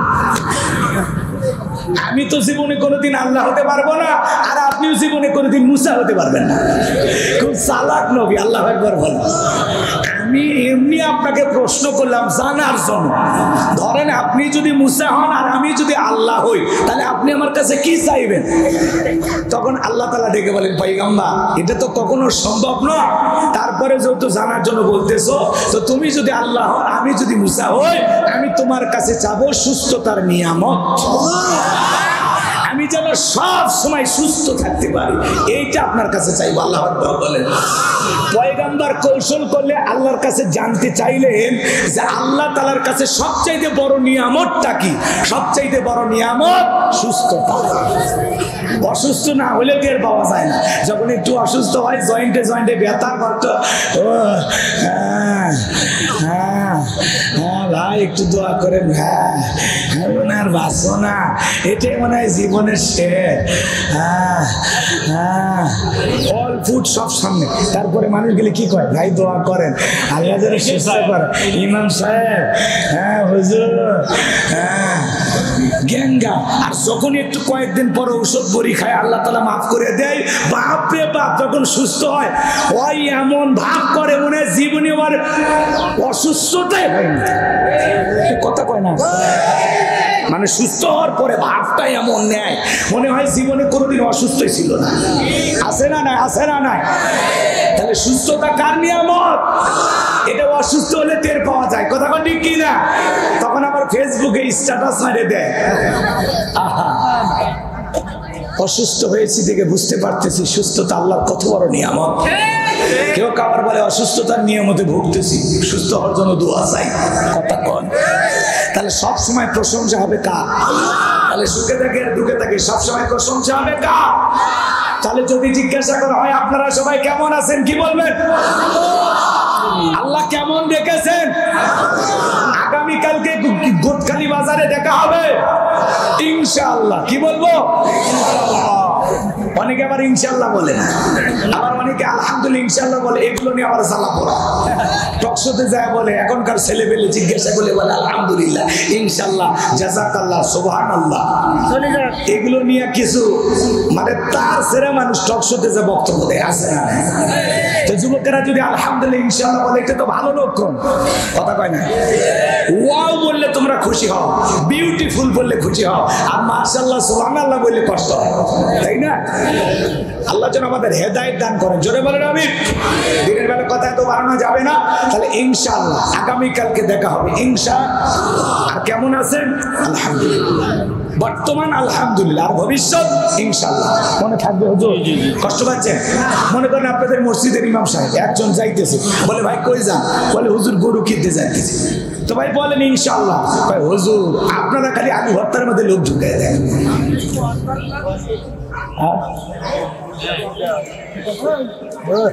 কি মাল? কষ্ট হচ্ছে? এই যে কথার উদাহরণ দিয়ে আপনাদেরকে কথা বুঝায়, এটার ভিতরে উদ্দেশ্য আছে না? এটা গল্প ভাববেন না, এটা আপনাকে শেখানোর জন্য একটা উদাহরণ দেওয়া, একটা উপমা উদাহরণ টানার পিছনেও যুক্তিক কারণ থাকে। কথা বলে ঠিক কিনা? তো সব মানুষের মাথার ভিতর তার সব কথা ঢুকবে না। তো আল্লাহ যেন ওনাদের বুঝ দান করেন। জোরে বলেন আমি। তো জিজ্ঞাসা করে হুজুর হাটে আছে গরু তো মাঝখানে ইনশাল্লাহ কেন বলা লাগবে? এইবার লোকটা হাটে গেছে, গরুর দরদাম পছন্দ হয়ে গেছে, এখন টাকা দেবে, পকেটে হাত দেয়, পকেট খালি লম্বা লম্বা হলে, পকেট যদি লম্বা হয় লক্ষণ ভালো না খারাপ। যতই হাতে খালি লম্বা হয় হাত খালি ঢুকেই যায়, হাত খালি ঢুকেই যায়। পরে টাকায় দেখে বেলেট দিয়ে সুন্দর করে কেটে পকেট মার কাম শেষ। কথা কোন ঠিক কিনা? এইবার গরু কিনা হয় না, আসরে নামাজ পড়ে হুজুরের সাথে আবারও দেখা। হুজুর বলতেছে ভাই গরু কই? কয় ইনশাল্লাহ টাকা চুরি হয়ে গেছে, ইনশাল্লাহ গরু কিনা হয় না, ইনশাল্লাহ বাড়ি যাইতেছি।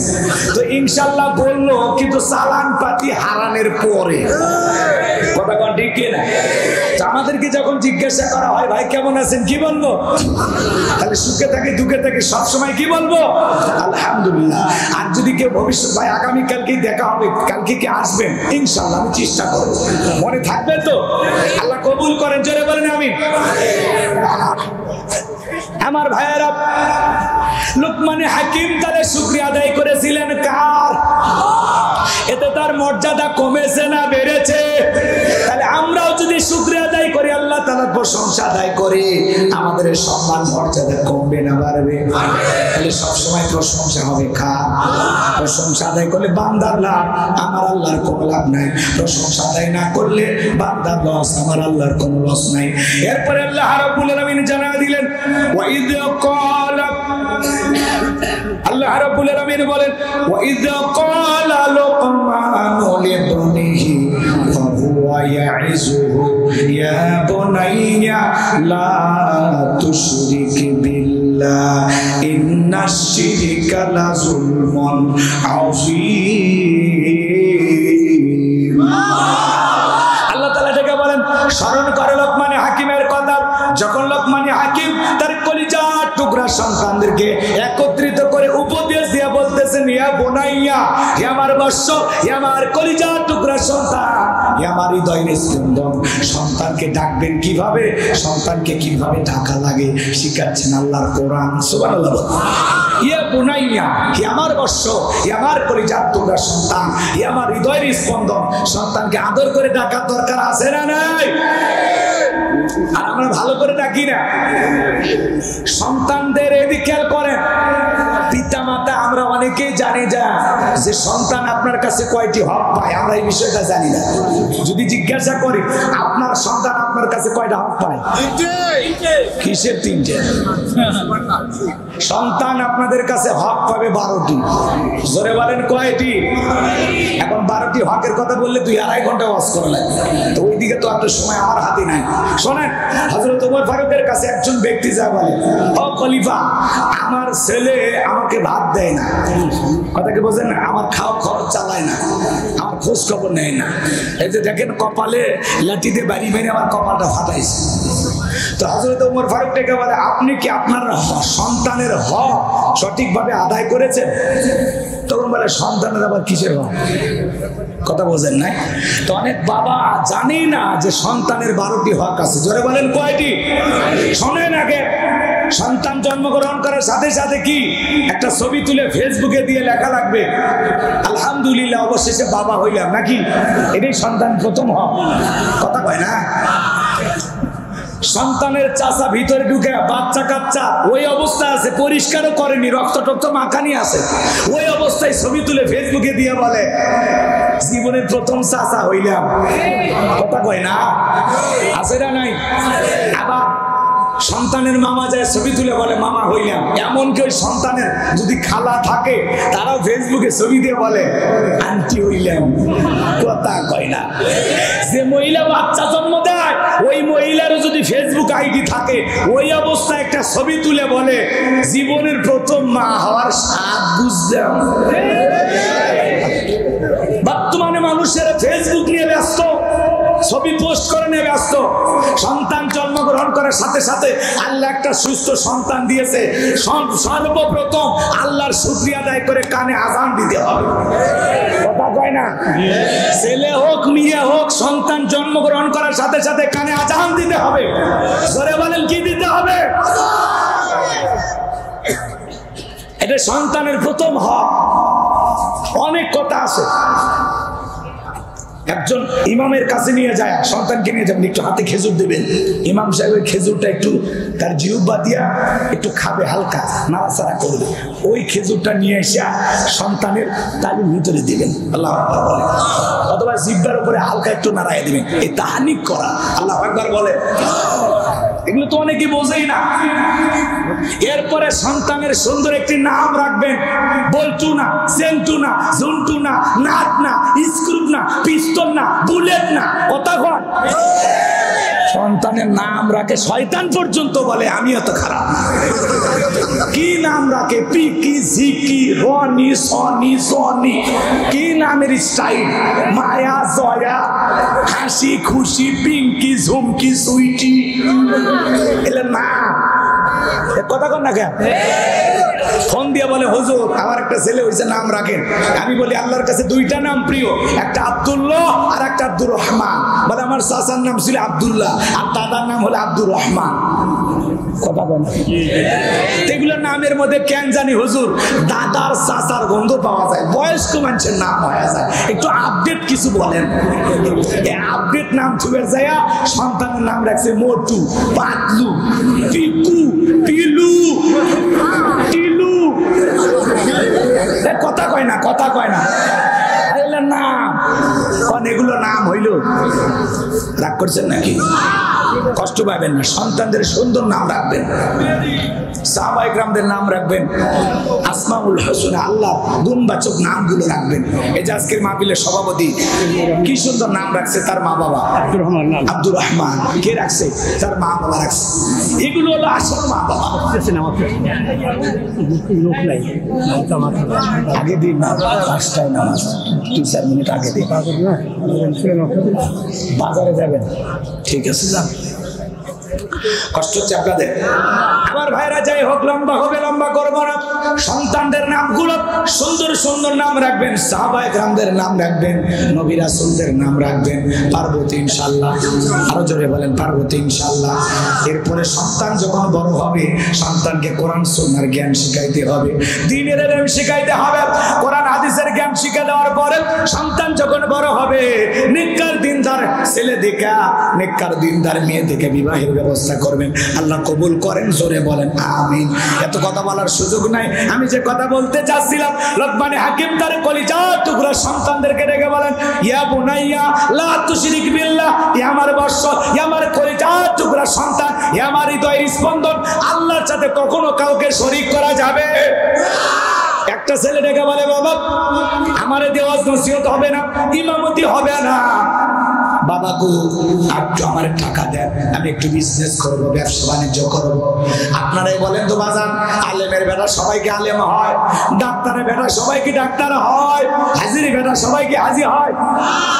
আলেমের বেটাও জালেম হয়, ডাক্তারের বেটাও ডাকাত হয়। কথা কয় না? করেছেন মনে হয়। স্যারের বেটা অনেক সময় চোর হয়। বাপ শিক্ষিত জ্ঞানী মানুষ, ছেলে হয়েছে নিশাখর। আছে না? এই যে জাহাঙ্গীর শাহ, কষ্ট পাচ্ছেন আপনারা? ওনার মা মারা গেছে, বাবা মারা গেছে, বিবিটা অসুস্থ। দোয়া করবেন আল্লাহ যেন প্রিয় স্যারের স্ত্রীকে সুস্থতার নিয়ামত দিয়ে ধন্য করেন। জোরে বলেন আমিন। কষ্ট পাচ্ছেন আপনারা? আমার ভাইরা যে কথা বলতে চাচ্ছিলাম, হৃদয়ের কান পেতে কথাগুলো শুনে যান, গভীর মনোযোগ দিয়ে কথাগুলো শুনবেন। আমি যে কথা বলতে চাচ্ছিলাম, তাহলে সন্তানেরা সবাই একই রকম হয়? লোকমানে হাকিমের ছেলেটাকে বলে, বাবা আমার দিয়ে ব্যবসা বাণিজ্য হবে না, আমার দিয়ে টাকা পয়সা দেন, আমি একটু ব্যবসা বাণিজ্য করব, আমার দিয়ে ইমামতি ওয়াজ নসিহত হবে না। ছেলেটা বড় নাছর বান্দা, ডেকে বলে, ছেলে রে টাকা দেওয়ার মতো টাকা নাই, তবে আমি আমার এক বন্ধুর কাছে টাকা পাই। আমার সে বন্ধুর কাছে গেলে সে একটা দ্বীপে বসবাস করে, ওই দ্বীপ পর্যন্ত পৌঁছাইতে গেলে তোমার অনেক কষ্ট হবে, এত পথ পাড়ি দিতে গিয়ে তোমার জীবনটাও যাইতে পারে। আমি বাবা হয়ে ছেলেকে এত কষ্টের ভিতরে ঠেলে দিতে পারবো না। লোকমানে হাকিমের ছেলে ডেকে বলে, আব্বা যতই কষ্ট আপনি শুধু আমাকে ঠিকানাটা, লোকেশনটা বলে দেন, আমি কষ্ট করে হলেও যাইতে রাজি। আল্লাহু আকবার। ছেলে যখন নাছর বান্দা, লোকমানে হাকিম ডেকে বলে, ছেলে তুমি যখন বাড়ি থেকে বের হয়ে যাইবা, 2 রাকাত সালাতুল হাজতের নামাজ আদায় করবা। আল্লাহু আকবার বলে। এই 2 রাকাত সালাতুল হাজত বিপদের আগে পরে পড়বেন, ভাগ্যকে পরিবর্তন করে দিবেন তিনি কে, মুসিবত দূর করে দিবেন তিনি কে। লোকমানে হাকিম ডেকে বলে, বাবা বাড়ি থেকে যখন বের হয়ে যাইবা, পথ চলতে চলতে দেখবা মরুভূমির বিশাল পথ পাড়ি দিতে গিয়ে তাকায় দেখবা বাবা একটা জঙ্গল দেখা যায়। ওই জঙ্গল থেকে ঝরনার পানি পড়তেছে, সেখান থেকে প্রয়োজন মোতাবেক পানি পান করবা, প্রয়োজন মোতাবেক পানি নেবা। এরপরে পথ চলতে চলতে তাকায় দেখবা বিশাল একটা গাছ, ওই গাছের ছায়া আশ্রয় নেবা না, নিলে তোমার বিপদ হবে। লোকমানে হাকিমের ছেলে পথ চলতে চলতে তাকায় দেখে বিশাল একটা গাছ। বাবা সব কথাগুলো বলে দিলেন, লম্বা হবে, লম্বা করবো না, সংক্ষিপ্ত করে বলে দেওয়া যায়। এইবার গাছের ছায়া আশ্রয় নিতে মনে চায়, কিন্তু বাবা বলেছে আশ্রয় নিলে বিপদ হবে। গাছের করে একটা মুরব্বী বসে আছে, ডেকে বলে, ছেলে রে আসো এই জায়গায় আশ্রয় নাও। বলে না বাবা বলেছে বিপদ হবে। লোকমানে হাকিমের ছেলেকে এইবার বলে, তোমার বাবাকে বলে নাই একটা মুরব্বীর সাথে দেখা হয়ে গেলে মুরব্বী যা বলবে তুমি তাই শুনবা? বলে হ্যাঁ বলেছে। এইবার লোকমানে হাকিমের ছেলেকে বলে, বাবা তুমি আসো। এইবার গাছের ছায়া লোকমানে হাকিমের ছেলে বিশ্রাম নিলেন, শরীরটা বড় ক্লান্ত, মুহূর্তের মধ্যে ঘুম চোখের মধ্যে চলে আসছে। বিষাক্ত একটা সাপ আইসা এই লোকমানে হাকিমের ছেলেটাকে সবল মারলেন। এইবার মুরব্বী তাকায় দেখে সত্যি তো লোকমানে হাকিমের ছেলের বড় বিপদ হয়েছে। এইবার সাপটাকে ধরলেন, দুইটা টুকরা করলেন, পিছনের অংশ ফেলায় দিলেন, আর লোকমানে হাকিমের সন্তানটাকে বিষমুক্ত করে ওই সাপটা লোকমানে হাকিমের ছেলের ব্যাগের ভিতরে রাখলেন। আমার বাজানেরা এইবার যখন ঘুম থেকে জাগ্রত হয়েছে, ডেকে বলে, লোকমানে হাকিমের ছেলে রে সত্যি তোমার বিপদ হয়েছিল, একটা বিষাক্ত সাপ তোমাকে সবল মেরেছিল, আমি তোমাকে বিষমুক্ত করেছি। লোকমানে হাকিমের ছেলে এইবার বিপদ থেকে উদ্ধার হওয়ার কারণে 2 রাকাত সালাতুল হাজতের নামাজ আদায় করলেন। বলেন আল্লাহু আকবার। এইবার টান টোপলা বেঁধে চলে গেলেন ওইদিকে। মুরব্বী ডেকে বলে, বাবা আমি যদি তোমার সঙ্গী হই তোমার কি আপত্তি আছে? বলেন আপত্তি নাই। ওই এলাকায় যেতে হবে, যে এলাকায় জনবসতি এলাকা, ওই এলাকায় যে আমার বাবার পরিচয় দিলে তারা আমাদেরকে এই রাস্তার কথাটা বলে দেবে, লোকেশন জানায় দেবে। তাই নেকে বলে হ্যাঁ চলো যাই। এইবার ওই জনবসতি এলাকায় যায়, যখন পরিচয় দিয়েছে আমি লোকমানে হাকিমের ছেলে, সবাই আদর যত্ন করতে লাগলেন, ভালোবাসা দেখাইতে লাগলেন। লোকমানে হাকিমের ছেলে বলে কথা। আপনাদের যশোরে এলাকায় যেতে এসে এই গোদখালি আপনাদের এলাকায় এসে যদি বাংলাদেশের সবচাইতে বড় বক্তা, সবচাইতে বড় আলেমের ছেলে এসে যদি পরিচয় দেয় আমি বাংলাদেশের অমুক বক্তার ছেলে, অমুক আলেমের ছেলে, আপনি একটু ভালোবাসা দেবেন না? একটু মহব্বত করবেন না? এই যে আমি যে গাড়ি নিয়ে আসলাম, গোদখালি বাজারে আসার আগে একটা গ্রামের কিছু ছেলে পেলে ফুল নিয়ে দাঁড়ায় আছে, আমাকে ফুল দিয়ে রিসিভ করলো, মহব্বত ভালোবাসা দেখাইলো। এটার নাম কি? ভালোবাসা। কথা কয় না? কথা কন আপনারা? তোমরা ফুল নিয়ে কপতি বসে বসে ভালোবাসা করো, ওইটাই শুধু ভালোবাসা না। আমি তো দেখি ছেলে পেলে আড্ডা মারতেছে, কথা কন না কে? জোড়াই জোড়াই ঘুরতেছে। ওদের কাছে যা কাবির নামা খবর নেন তো আছে নাকি? হুজুরদের কাছে খোঁজেন। রাগ করেছেন বুঝি? আমার ভাইয়েরা, যাই হোক আমি আপনাদের এলাকায় এসে আপনাদের বদনাম করব না। বিভিন্ন পার্কে অসভ্যতা, অভদ্রতা, অশ্লীলতা আছে না নাই? আপনাদের এলাকা ভালো, আমি এলাকার বদনাম করে আপনাদেরকে কষ্ট মনের মধ্যে দিতে চাই না। আমি যে কথা বলতে চাচ্ছিলাম গভীর মনোযোগ দিয়ে শুনবেন। ওই জনবসতি এলাকায় যায়া যখন বলল আমি লোকমানে হাকিমের ছেলে, মানুষ তখন ভালোবাসা দেখাইতে লাগলেন, আদর সোহাগ করতে লাগলেন, মহব্বত করতে লাগলেন।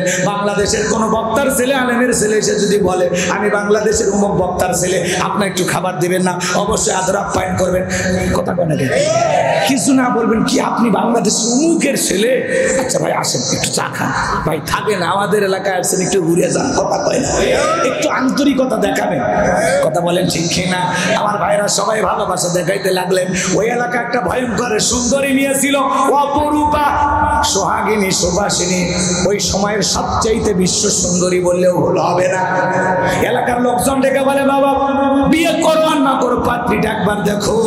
লোকমানে হাকিমের ছেলে বাবা আগেই জানিয়ে দিয়েছে ওই এলাকায় ভয়ঙ্কর একটা সুন্দরী মেয়ে আছে, খবরদার তাকে বিবাহ করা যাবে না, বিয়ে করলেই তোমার বিপদ হবে। কিন্তু এলাকার মানুষজন ছাড়ে না। এই জন্য লোকমানে হাকিমের ছেলে সবাই যখন অনুরোধ করেছে, বাবা বিয়ে করো না করো পাত্রীটা দেখো, চিন্তা করে বিয়ে তো একদিন করবো, তো পাত্রী দেখাই লাগবে, তো একবার দেখি কি হয় হবে। এই কথা ভেবে লোকমানে হাকিমের ছেলে পাত্রীটাকে দেখতে গেলেন। বাজান গো আমার, এক নজর যখন মেয়েটার দিকে তাকাইছে, এতটা সুন্দরী মেয়ে, হরিণের মতো চোখগুলো কালো, মারহাবা কোন, চোখগুলো টানা টানা, গোলাপের পাপড়ির মতো গাল, মারহাবা কোন। আমার ভাইয়েরা, দেখতে এতটা অপরূপ সুন্দরী লোকমানে হাকিমের ছেলে মনে মনে ভাবে, বিয়ে যদি করায় লাগে বইয়ের চেহারাই এমন হওয়া দরকার, বিয়ে যদি করি এইরকম বিয়েকে করা দরকার। এইবার ভালো করে বুঝবেন, লোকজন ডেকে বলে, বাবা পাত্রী কি পছন্দ? বললো পছন্দ হয়েছে, বিয়ে করবো? বলে হ্যাঁ করবো, কিন্তু তুমি লোকমানে হাকিমের ছেলে, তোমার কাছে কোনো দোষ গোপন রাখা যাবে না, মেয়ের একটা সমস্যা আছে। কথা কয় না? আপনারা বলেন না, মেয়ের কোনো সমস্যা থাকলে এলাকার লোকজন বিয়ের পাত্রী দেখতে আসলে ভাঞ্জি দেয়, ভাঞ্জি দেয় অবজান তো, বিয়ে ভেঙে দেয়, কয় উমুকের মেয়ে, বাপরে বাপ 13টা প্রেম করছে, কয়েকদিন আগে ভাগে যায় কক্সবাজার 7 দিন থাকছে, ওই মেয়ের সাথে বিয়ে দিন আছে না, এরকম বদনাম করে, আছে না? না, ভালো করে বুঝবেন। লোকমানে হাকিমের ছেলেকে ডেকে বলে, বাবা এই মেয়েটার এর আগে 10 বার বিয়ে হয়েছে। কয়বার? আরো জোরে। 10 বার বিয়ে হয়েছে, একটা ছেলেও বাসর ঘর থেকে জীবিত বের হয় না। তুমি 11 নাম্বার, তুমি যদি রাজি থাকো তাহলে বিবাহের ব্যবস্থা করবো। তাহলে এই মেয়েটার 10 বার বিয়ে হয়েছে, বাসর ঘরের স্বামীগুলো মারা গেছে, একটা স্বামীও কেন বাসর ঘর থেকে জীবিত বের হয় নাই? এইবার লোকমানে হাকিমের ছেলে বিয়ে করতে চায়। পুরো ঘটনাটাকে আমি আপনাদেরকে শোনাবো। কারা কারা শুনবেন? 2 হাত তুলে দেখা, লিল্লাহে তাকবীর। এর আগে 10টা স্বামী কেন মারা গেছে? 11 নাম্বার লোকমানে হাকিমের ছেলে। পুরো ঘটনাটা আমি আপনাদেরকে বলবো, কিন্তু কোরআন যে মেসেজটা দিতেছে সেটা একটু আপনাদেরকে বলি। বলবো? লোকমানে হাকিম তার ছেলেদেরকে ডেকে বলে, ইয়া বুনাইয়া, ই আমার বৎস, আমার কলিজার টুকরা সন্তান, ই আমার হৃদয়ের স্পন্দন। সন্তানকে কোনো কিছু বললে আদর করে ডাকবেন। আব্বা জান, আমার কলিজার টুকরা কোথায়? আমার ইউসুফ কোথায়? আমার ইব্রাহিম কোথায়? কথা বলেন। আমার আব্দুর রহমান কোথায়? আমার আব্দুল্লাহ কোথায়? আমার আবু বকর কোথায়? আদর করে রাখবেন। কই কই আমার কলিজার টুকরা, আমার ছোট আব্বাজানকে আমি দেখতে পাচ্ছি না, আব্বাজান কোথায়? কথা কয় না। এবার আদর করে রাখবেন, পারবেন তো ইনশাআল্লাহ। সন্তানকে আদর করে ডেকে যা বলবেন ওরা তাই শুনবে। লোকমানে হাকিম আদর করে ডেকে বলতেছে, লা তুশরিক বিল্লাহ, আল্লাহর সাথে কখনো কাউকে শরীক করা যাবে না। লা তুশরিক বিল্লাহ, আল্লাহর সাথে কখনো শিরিক করবা না। আল্লাহ ছাড়া অন্য কাউকে উপাস্য হিসাবে, প্রভু হিসাবে মানবা, একমাত্র গোলামি করবা কা? আল্লাহ। ইন্না শিরিকা লা যুলমুন আযীম, শিরিক হলো সবচাইতে বড় জুলুম, শিরিক হলো সবচাইতে বড় অপরাধ। সব পাপের বড় পাপ নাম হলো শিরিক। সমাজে শিরিক আছে না নাই? ভালো করে বোঝার চেষ্টা করবেন বাজান গো আমার। শিরিক, বড় শিরিক গুলোকে শিরিকে আকবর বলা হয়, ছোট শিরিক গুলোকে শিরিকে আসগর বলা হয়। শিরিক মোট হলো 42 প্রকার, আবার এগুলোকে ভেঙে ভেঙে 72 প্রকার করা যায়। কষ্ট হচ্ছে আপনাদের? বিরক্ত হয়েছে? তাহলে একটু মনোযোগ দিয়ে শুনবেন। আমি যে কথা আপনাদের সামনে বলতে চাই, সবগুলো শিরিকের কথা যদি আমি তুলে ধরতে চাই, কমপক্ষে 2 ঘন্টা ওয়াজ বেশি করা লাগবে। এত সময় আপনাদের হাতেও নাই, আমাদের হাতেও নাই, যেহেতু মাঝখানে আসরের নামাজ আছে। কথা কোন ঠিক কি না? একটু সংক্ষিপ্ত করে বলে দেওয়া যায়। বলেন তো বাজার, এদিক খেয়াল করেন, মাজারে সিজদা দেওয়া কি শিরিক? শিরিক খালি হারাম না, সিজদা পাবে একমাত্র কে? ইয়্যাকা না'বুদু ওয়া ইয়্যাকা নাস্তাঈন। তোমার ইবাদত করি, তোমার গোলামি করি, সাহায্য তোমার কাছে চাই। তাহলে কিছু চাইতে হলে মাজারে না মসজিদে গিয়ে? মাজারে মাথা নত হবে না মসজিদে? এজন্য মুসলমানের সম্পর্ক মাজারের সাথে না, সম্পর্ক হবে মসজিদের সাথে। সিজদা পীরের পায় না, সিজদা নেতার পায় না, সিজদা হবে আল্লাহর কুদরতি কদমে। মনে থাকবে তো ইনশাআল্লাহ? আপনি মাজারের সিজদা দিয়ে কি চান? মাজারের পীর সাহেব আপনাকে কি দিতে পারে? সবকিছু দেওয়ার মালিককে। চাইতে হবে কার কাছে? রব্বানা আতিনা ফিদ দুনিয়া হাসানাতাও ওয়া ফিল আখিরাতি হাসানাতাও ওয়া কিনা আযাবান নার। হে আমাদের রব, আমাদেরকে দুনিয়ার কল্যাণ দাও, আখিরাতের কল্যাণ দাও, ওই কঠিন জাহান্নামের আগুন থেকে মুক্তি দাও। তাহলে এই পরকালের সকল কল্যাণ দেওয়ার মালিককে। আপনি মাজারে কি চান? চাইতে হবে কার কাছে? মাজারে গরু ছাগল মান্নত করে, মাজারে গরু ছাগল টাকা পয়সা দিয়ে আসে। এলাকায় একটা গরু বিয়ে হয় না, ওই গরু জবাই করে মেহমানদারি করায় দেন, আল্লাহর আরশ খুশি হবে। কথা কয় না? কথা কয় না? এলাকায় একটা এতিমখানা মাদ্রাসা আছে, ওই জায়গায় ছাগল দেন, বাচ্চারা জবাই করে ভুনে করে রান্না করে খেয়ে আল্লাহর কোরআন তিলাওয়াত করবে, আরশের মালিক আসমান থেকে খুশি হবে। আপনি মাজারে গরু ছাগল দেন, সব গরু ছাগল ওরা নিয়ে বিক্রি কইরা কয়েকটা আপনাদেরকে রান্না করে খাওয়ায়, আর ব্যাংকের অ্যাকাউন্ট ভরাইতেছে। কথা বল, গরিব মুরিদ অসুস্থ হলে 2 টাকা দিয়ে সহযোগিতা করে না। আপনি কাকে দিচ্ছেন? বুঝে শুনে দেন। কথা কন ঠিক কি? রাগ করেন না আপনারা। আমার ভাইয়েরা গভীর মনোযোগ দিয়ে শুনবেন। এজন্য সম্পর্ক মাজারের মসজিদের সাথে। মাথা নত করবো মাজারে না, পীরের পায়ে না, নেতার পায়ে না। এই মাথা নত হবে একমাত্র আল্লাহ তাআলার ঘরে, মসজিদে। কথা ঠিক কিনা? মুসলমান এই মাথা আল্লাহ ছাড়া দুনিয়ার কারো কাছে নত করা যাবে। কয়েকদিন আগে মুমতাজ পাগলি এক পালা গানের আসরে যায়া, ওই যে ফকির পালা পাঞ্জার আয়োজন করছে, পালা গান গান বোঝেন না, ওদের পায়ে যা সিজদা দিতেছে। এরা নাকি ফকির, এরা নাকি সন্ন্যাসী, এরা নাকি সাধু, তাদের পায়ের নিচে মুমতাজ যা সিজদা করতেছে। নাউজুবিল্লাহ বলবেন না? এই পাগলি নির্বাচনে হারাতে আমি খুব খুশি। কথা কন ঠিক কি না? আমার ভাইরা লম্বা হবে, লম্বা করব না, সংক্ষিপ্ত কথা আপনাদের উদ্দেশ্যে বলে দেওয়া যায়। তাহলে সিজদা মাজারে না, সিজদা হবে মসজিদে। কথা কন ঠিক কি না? তাহলে মাজারে সিজদা দেওয়া শিরক, নেতার পায়ে সিজদা দেওয়া শিরক, পীরের পায়ে সিজদা দেওয়া শিরক। কথাকে বোঝেন? অনেকে ট্রাকের পিছনে সেরা স্যান্ডেল ঝুলানো কেন? কয় দুর্ঘটনা থেকে বাঁচানোর জন্য। বলেন তো বাজান, দুর্ঘটনা থেকে বাঁচানোর মালিক কে? আবার অনেকে যায় কবিরাজের কাছে ভাগ্য বর্ণনা করে। কথা বলেন, আছে না নাই? অনেকে ভাগ্য বর্ণনা করে, ওই একাঙ্ক্ষিত সব সমস্যার সমাধান। আপনি কি মামলায় হেরে যাচ্ছেন, বিদেশে যেতে পারছেন না, বিয়ে করতে ভয় পাচ্ছেন, তাহলে শেষ দর্শন আজমেরি জেমস হাউস, লিটন দেওয়ান চিস্তি, বসুন্ধরা সিটি কমপ্লেক্স, আছে না নাই? একাঙ্ক্ষিতে যদি এত কিছু মিডিয়া যায়, বড় লোক হওয়া যায়, আংটিতে পরে যদি মামলা জেতা যায়, আংটি পরে যদি বিদেশে যাওয়া যায়, তাহলে যে ব্যক্তি আংটি বিক্রি করে, ওর তো আংটি বিক্রি করা লাগতো না। এই হাতের 5 আঙ্গুল, এই হাতের 5 আঙ্গুল, 10টা আঙ্গুলে 10টা আংটি পরে পৃথিবীর সেরা ধনী হয়ে যেত। কথা বলে ঠিক কিনা? এগুলো ধারণা করা শিরক। কথা বলে না? শনিবার মঙ্গলবারে বিয়ে করা হয় না, এগুলো দিন নাকি শুভ না, এগুলো ধারণা করাও শিরক। মাগরিবের পরে শ্রমিক কাজ করেছে, ধনী টাকা দিতে চায় না কেন? কয় রাত্রিবেলায় টাকা দিলে ফকির হয়ে যাবে, এগুলো ধারণা করা শিরক। হাত চুল গেলে টাকা আসে, আসে না? কথা কয় না ভাই? হাত চুল গেলে টাকা আসে, পরে বাঁধেন, 2 হাত খুলে রাখেন, 3 দিন চুটকাবে, হাতের চামড়া উঠে যাবে, তাও টাকা আসবে না, এগুলো ধারণা করাও শিরক। কথাকে বোঝেন? এরপরে কয় জমজ কলা খেলে জমজ বাচ্চা হয় ভালো, যে মহিলার বাচ্চা হয় না, বাজারে সব জমজ কলা খাওয়াই দেন, তারপরে আল্লাহ যদি দেয়। আর জমজ কলা খেলে যদি জমজ বাচ্চা হয়, ডবল সন্তান হয়, তো ভালো, 2 বারে কষ্ট একবারে হলো, আর মাঝখানে সিজারের টাকাটাও বেঁচে গেল। কত পুরুষ মানুষ আজ পর্যন্ত কত জমজ কলা খালো, ওই আজ পর্যন্ত কোন পুরুষের বাচ্চা হলো না, হবে কেমনে? মেশিন পত্র তো আল্লাহ দেয়নি। কথা কোন ঠিক কিনা? নানান ধরনের ঘটনা আছে বাজার। নতুন ছেলের বউ চা বানাই দিকে কাপটা পরে ভাঙিয়ে গেছে, বলে অলক্ষণে বউ আসছে, প্রথম দিনে সংসারে জিনিস ভাঙা শুরু করছে। অলক্ষণ কুলক্ষণ বলে ইসলামে কোনো কিছু নাই। কথা বলে না কেন? এরপরে ছোট বাচ্চার কপালে কালো টিপ দেয়, পায়ে কালো টিপ দেয় কেন? কয় বদ নজর থেকে বাঁচানোর জন্য। বলে তো বাঁচান, তকদিরের ভালো মন্দ সবকিছু কার হাতে? আল কদরিহি শাররিহি মিনাল্লাহি তাআলা ওয়াল বাসি বাদাল মাউত। তকদিরের ভালো মন্দ কার কাছে? একটু পরিবর্তন হয়ে যা। পাগলিরা চুল আসরা গান করে চিরুনি পরে গেলে কয় মেহমান আসতেছে, তাহলে যা চুল আসরা বাদ দিয়ে এখন রান্না শুরু কর, পরে আমরা এসে খাইতেছি। কোথা? এগুলো ধারণা করা যাবে? আল্লাহ যেন সকল বিষয় আমাদেরকে সঠিক জ্ঞান দান করেন।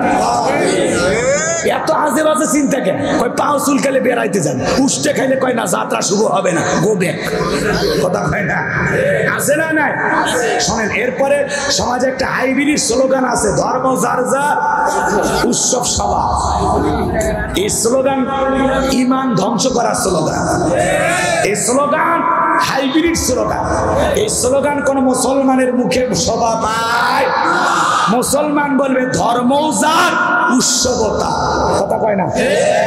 বৌদ্ধদের উৎসব বৌদ্ধদের কাছে, খ্রিস্টানদের উৎসব খ্রিস্টানদের কাছে, হিন্দু দাদাদের উৎসব দাদাদের কাছে, আর মুসলমানের উৎসব মুসলমানের কাছে। বলেন তো বাজান, আমাদের ঈদের নামাজে ওনারা কি আসে? জুমার নামাজে তো মিস করেই না। জুমার নামাজে আসে, জুমা মিস করলে জানাজা মিস করে না, কথা কয় না? জানাজা তো আসে না। ঈদের দিনে এসে গরু ছাগল কাটে সহযোগিতা করে নাকি কম? তাহলে আপনার আমার ধর্মীয় উৎসবে তারা আসে না, আমাদের ঈদে আসে না, জুমায় আসে না, জানাজায় আসে না, কুরবানি দেওয়ার সময় গোস্ত কেটে সহযোগিতা করে যে ভাই এক প্লেট খাইয়ে দেবো, এরকমও করে না। তারা আমাদের ধর্মীয় উৎসবে আসে না, কিন্তু আমরা এতটাই নির্লজ্জ, এতটাই বেহায়া, বউ বাচ্চার সঙ্গে নিয়ে আমরা তাদের মেলায় যাই আর গান গাই, মেলায় যাই রে, মেলায় যাই রে। মুসলমান বউ বাচ্চার সাথে নিয়ে পূজের মেলায় যায়, যাওয়া যায় না হারাম। আরেকটু আসতে কম। আমি বললাম ভাই খবরদার, আপনারা তাদের উৎসবে কখনো যাবেন না। তারাই আফসোস করে বলে হুজুর পূজের মেলায় এত মুসলমান আসে, ওদের ভিড়ের ঠেলায় মাকে ভালো মতো বিদায় দিতে পারলাম না। মুসলমানেরা এদিক খেয়াল করেন, যে জনপদের নেতা থাকবে, অমুসলিমেরা ডিমের ভিতরে কুসুম যতটা নিরাপদ, মায়ের কোলে শিশু যতটা নিরাপদ, অমুসলিমেরা মুসলমানদের দেশে তার চাইতে বেশি নিরাপত্তা নিয়ে বসবাস করবে। তারা তাদের উৎসব পালন করবে, মুসলমান সিকিউরিটি দেবে, নিরাপত্তা দেবে। মুসলমান যায়া তাদের উৎসবে বলবে না যে ধর্ম যার যা, উৎসব সবার। তোমরা যখন মায়ের কাছে কিছু চাও, আমার নামেও চাইবেন। এটা মুসলমান বলতে পারে, কিন্তু আমাদের সমাজে বলে কিনা? কথা কন না কেন ভাইয়েরা আমার? ভালো করে বোঝার চেষ্টা করবেন। অমুসলিম অসুস্থ বলে মুসলমান সেবা করবে, টাকা দেবে। কারো ব্লাড লাগলে হিন্দু, মুসলমান ব্লাড দেবে। মেয়ের বিয়ে হয় না, মুসলমান বিয়েতে টাকা দেবে। ছেলে বিয়ের খরচ নাই, মুসলমান টাকা দিয়ে সহযোগিতা করবে। মুসলমান ও অমুসলিমদের সব ধরনের সহযোগিতা করবে, কিন্তু তাদের পূজার উৎসবে মুসলমান যাবে। কথাটি বোঝা গেল? তার মানে কি, ধর্ম যার যার, উৎসব তার তার। ধর্ম যার, উৎসব তার। খ্রিস্টানদের বড়দিন ওদের কাছে, বৌদ্ধদের উৎসব বৌদ্ধ পূর্ণিমা ওদের কাছে, অমুসলিমদের দুর্গা পূজা তাদের কাছে, মুসলমানের ঈদ আনন্দ মুসলমানের কাছে। কথাকে বোঝা গেল? ভালো করে পরিবর্তন হয়ে যান। অনেকে আবার স্লোগান দেয়, একদিনে না বউ বাচ্চা নিয়ে মেলা গেছি পূজা দেখতে, আমি কি হিন্দু হয়ে গেলাম? তাহলে ঠেটারে কে বুঝাবে? অনেক ঠেটারে বুঝাবে কে? রাগ করছেন আপনারা? আপনার এরকম গোড়ামি ঠেটামির নাম ইসলাম না। ইসলাম সহজ সরল। আল্লাহ নিষেধ করেছেন, যাওয়া হারাম, যাব না। কথা কয় না? এক দুষ্ট ছেলে বলে, হুজুর পূজার মেলা যা দেখে মন্দিরে অনেকগুলো কলার লাড়ু কয়েকটা খেয়ে ফেলেছে, আছে না নাই? আচ্ছা বলেন তো, গাছ যার ফল সভা, কথা কয় না? পুকুর যার মাছ সভা, চাকরি যার বেতন সভা। সার চাকরি করে আমার বেতন দেবে? চাইলে নাকে ঘুষি মারবে। কথা কন ঠিক কিনা? রাগ করতেছেন আপনারা? তাহলে বউ যার হক সভা। এই স্লোগানগুলো কি আপনারা বিশ্বাস করেন? তাহলে কি, গাছ যার ফল তার, পুকুর যার মাছ যার, চাকরি যার বেতন যার, বউ যার হক তার, ধর্ম যার উৎসব তার। জেহেন সাফ করেন, আকল পরিষ্কার করেন, আর যেন কোনদিন তাদের উৎসবে আপনাকে না দেখি।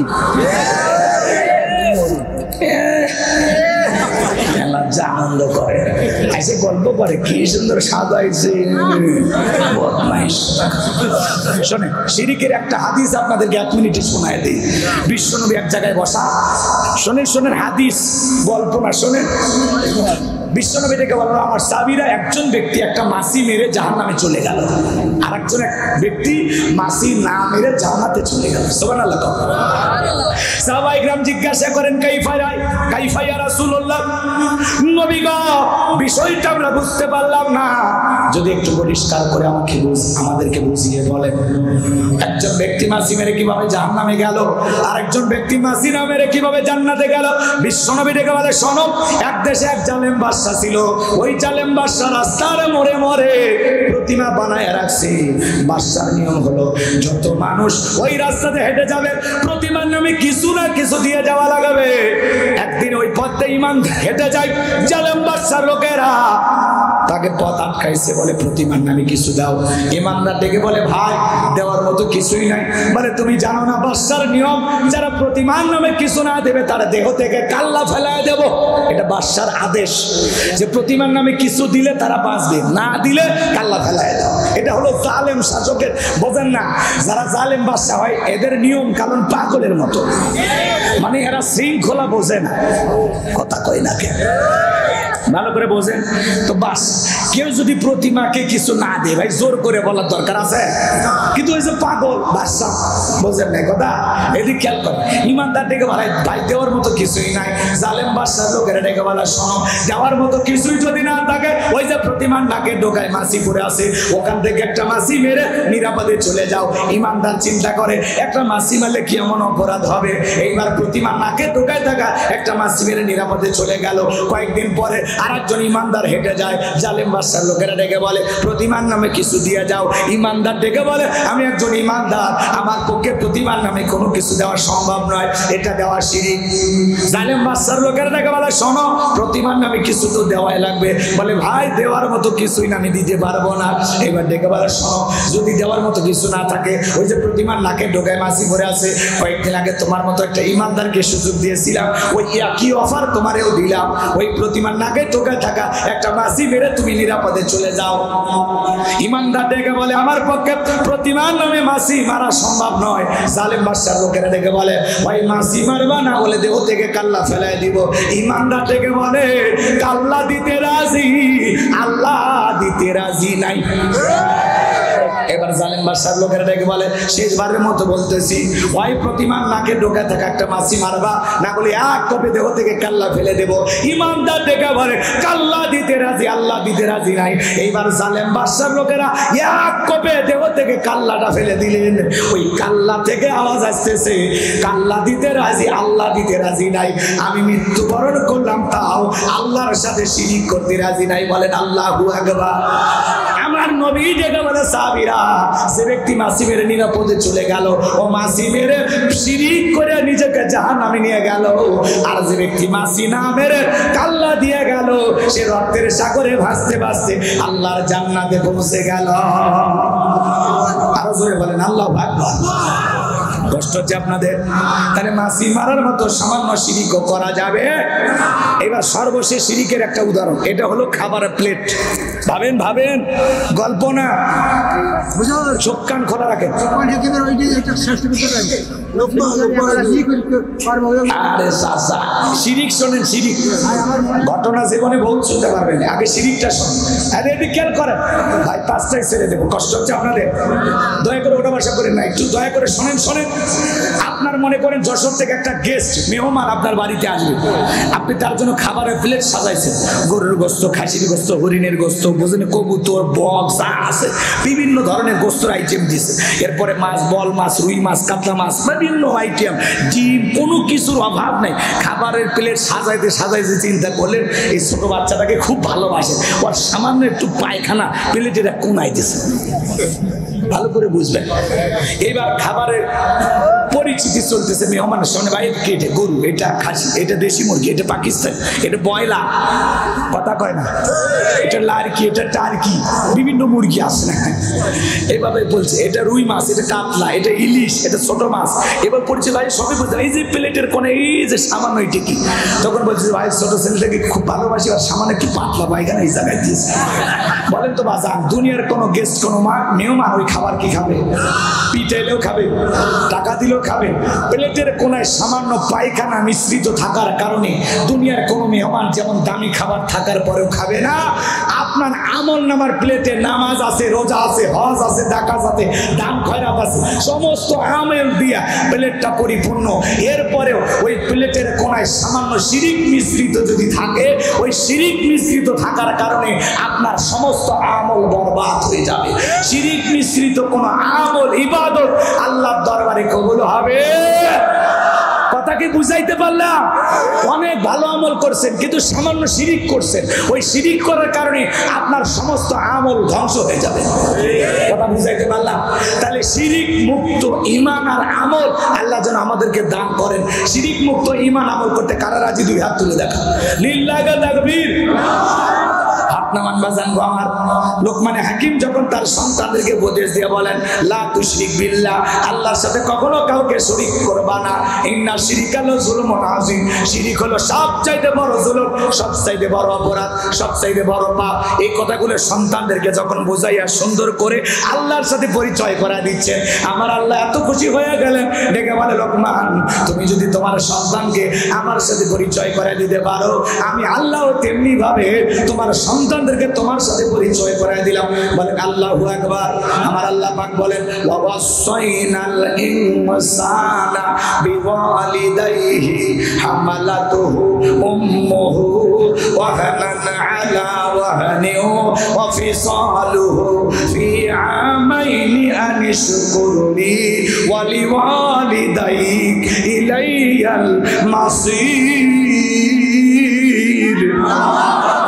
আল্লাহ ডেকে বলেন, আমি তো মানুষকে নির্দেশ দিয়েছি তারা যেন মাতা পিতার সাথে সদাচরণ করে, ভালো ব্যবহার করে, সুন্দর আচরণ করে।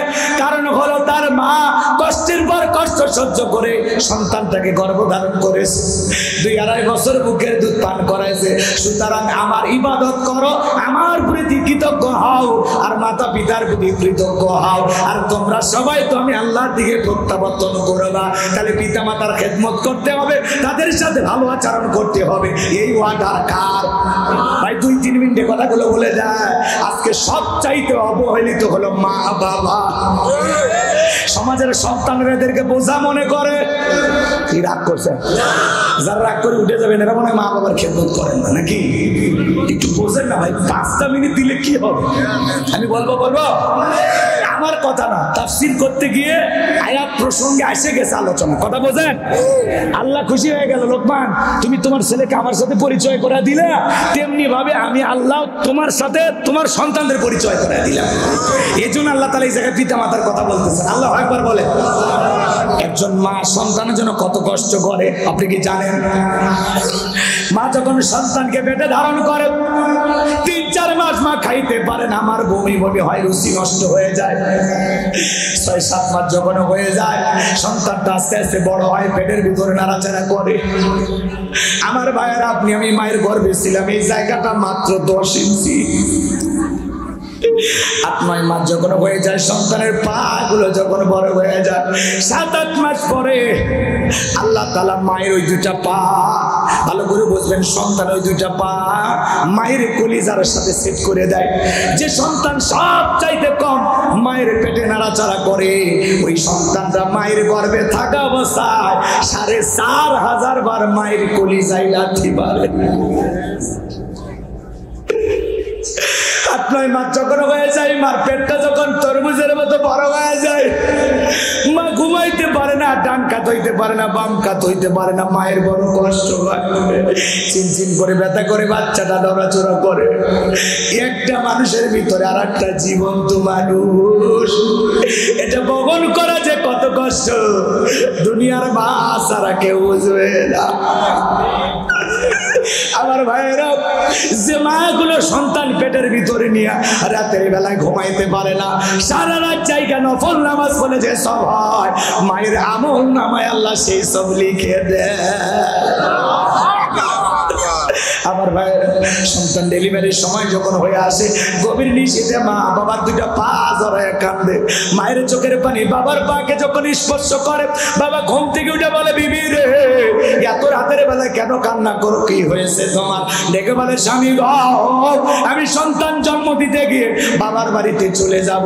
স্বামী গো, আমার বড় ভয় করে, কত মহিলা সন্তান জন্ম দিতে গিয়ে মারা যায়, আমি যদি মারা যাই আমারে তুমি মাফ করে দিও। দীর্ঘদিন আপনার সংসার করলাম, বলবে তুমি মাফ করে দেন গো স্বামী, এই লাইন সংসারের চাবি। এই কথা বলে মা সংসারের চাবি বাবার হাতে বুঝাইয়া দিয়া মাথায় মারা ঘরে চলে যায়। প্রসবের যাতনায় মাথা মুখ কামড়ায়। একটা সন্তান ডেলিভারি করতে গিয়েছে কত কষ্ট হয়, মা ছাড়া কেউ বুঝবে না। এর জন্য ভাইরা কোনো মা যদি সন্তান ডেলিভারি করতে গিয়ে মারা যায়, ওই মাকে আল্লাহ পাক শহীদের মর্যাদা দান করেন। রাসূলের কাছে সাহাবী ডেকে বলে, হুজুর আমার সবচাইতে হক পাওয়ার অধিকার কে? আমার নবী বলে, তোমার মা। উম্মুকা, তোমার মা। আবার জিজ্ঞাসা করে বলে, তোমার মা। আবারও জিজ্ঞাসা করে, তোমার মা। চতুর্থবার যখন জিজ্ঞাসা করেন বলে, আবুকা, তোমার বাবা। চিন্তা করেন, তিনবার মায়ের সম্মান মর্যাদা বাড়ার পিছনে কারণ কি? কথা বল না কেন? তিনটি কারণ। এক নাম্বার, মা সন্তান পেটে ধারণ করে, বাবা করে না। কথা বল না কেন? নাকি বাবা 5 মাস থাকে, মা 5 মাস থাকে? ভালো করে বুঝবেন, নারী পুরুষের অধিকার কখনো সমান হতে পারে না। এই স্লোগান যারা যারা হাইব্রিড নেতা, কথা বলে না। নারীর মর্যাদা সম্মান পুরুষের চাইতে বেশি, কিন্তু প্রত্যেকটা পুরুষ নারীদের অভিভাবক, ওরা আমাদের নিয়ন্ত্রণে থাকবে। কথা কয় না? দাম বেশি, মর্যাদা বেশি, কিন্তু ওদেরকে কন্ট্রোল করার সুইচ আমাদের হাতে থাকবে। আজকে কন্ট্রোল করতে পারি না দেখে তো ঘর জামাই হয়ে বসে আছি। বোঝে না, কন্ট্রোলের সুইচ, নিয়ন্ত্রণের সুইচ আমাদের হাতে থাকবে। আজকে বুক ছাড়িয়ে দিয়ে থুসি, ফ্যাশন করে ঘুরতেছে। আজকে নারীদেরকে ছাড়িয়ে দিছে, মাথার উপর সরে বসে আসে। কি করবেন? কিচ্ছু করার নাই। ঘর জামাই অসহায়। কথা কম, রাগ করছে? শোনেন শোনেন, কষ্ট পাই না। 1 নাম্বার, মায়ের মর্যাদা বাড়ার পিছনে কারণ কি? মা সন্তান গর্ভধারণ করে। 2 নাম্বার, প্রসবের যে যন্ত্রণা, সন্তান ডেলিভারির যে কষ্ট, এই যন্ত্রণাটা মা পায়, বাবা পায় না। বুঝলেন? 3 নাম্বার, মা সন্তানকে দুধ পান করায়, বাবা করায় না। এই জন্য রাসূল 3 বার মায়ের কথা বললেন। কথা কি ক্লিয়ার? আপনারা আশ্চর্য করেন না যে মায়ের মর্যাদা বেড়ে গেছে, আমরা কি? বাবার সন্তানের প্রতি স্যাক্রিফাইস ত্যাগ কোনো অংশেই কম নয়। বাবারও সম্মান মর্যাদা অনেক। আল্লাহু আকবার বলে। ভালো করে বুঝবেন, মাজার কোনো সুযোগ নাই। এই যে সজন ভাই বাবাকে হারিয়েছেন, উনি জানে একটা বাবা সন্তানের জন্য বড় বৃক্ষের ছায়ার মতো। যতদিন বাবা বেঁচে থাকে, এই বাবা নামের মানুষটার মতো প্রিয় মানুষ হবে না। বাপের হোটেলে খাওয়ার মতো শান্তি দুনিয়াতে নাই। কথা কোন ঠিক কিনা? এই জন্য ভালো করে বোঝার চেষ্টা করবেন। বাবা মাথার ঘাম পায়ে ফেলে মাঠে কাজ করে, ঘাটে কাজ করে, রিক্সা চালায়, ভ্যান চালায়, বাবা পরিশ্রম করে। বাবার দেখের সুন্দর চামড়াগুলো রোদে পুড়ে কালো হয়ে যায়। বাবা যে কত কষ্ট করে, বাবার কোনো তুলনা হয় না। কথা কোন ঠিক কিনা? এই যে কবরে কত মানুষ চলে যায়, আপনাকে আমাকে যেতে হবে। বাবা মা যে সন্তানের জন্য কতটা স্যাক্রিফাইস করে, কতটা ত্যাগ স্বীকার করে, এটা বলে শেষ করা যাবে না। কথা বলেন ঠিক কিনা? বাবা তুমি কেমন আছো ছোট্ট বাটির ঘরে, তোমার কথা হৃদয়ে মাঝে পড়ছে বারে বারে। বাবা গো, ও বাবা, বাবা গো, ও বাবা, কত আদর কত স্নেহ তোমার কাছে পেলাম, সবকিছু হারিয়ে আজকে নিঃস্ব হয়ে গেলাম। কত আদর কত স্নেহ তোমার কাছে পেলাম, সবকিছু হারিয়ে আজকে নিঃস্ব হয়ে গেলাম। ভালোবাসি তোমায় বাবা, বুকতে যাচ্ছি রে। ভালোবাসি তোমায় বাবা, বুকটা যে যাইছি রে। তোমার কথা হৃদয়ে মাঝে পড়ছে বারে বারে। বাবা গো, ও বাবা, বাবা গো, ও বাবা, বাবা গো, ও বাবা, বাবা গো, ও বাবা। মারহাবা কোন? তোমার মতো আপন কেহ পাই না তোমার খুঁজে, তাই তো অশ্রুতে যাই ভিজে। তোমার মতো আপন কেহ পাই না তোমার খুঁজে, তাই তো আজ ঘুমের ঘরে অশ্রুতে যাই ভিজে। সুখে থেকো পরম সুখে জান্নাতের ভিতরে, সুখে থেকো পরম সুখে জান্নাতের ভিতরে। তোমার কথা হৃদয়ে মাঝে পড়েছে বারে বারে। বাবা গো ও বাবা, বাবা গো ও বাবা। কষ্ট হচ্ছে আপনাদের, বিরক্ত হয়েছেন আমার কথা? এজন্য বাবার সম্মান মর্যাদা কোনো আসে কম না। মা জানো গো, একটা মা ডেলিভারি যন্ত্রণায় কষ্ট করে কান্নাকাটি করে, একটা সন্তান জন্ম দিতে গিয়ে মা ছোট্ট বালতির মতো এক বালতি রক্ত ফেলে দেয়। খবরদার, সেই মায়ের মনে কখনো কষ্ট দেওয়া যাবে না। যুবক রে, পিতা মাতার খেদমত করতে হবে, এ অর্ডার কার?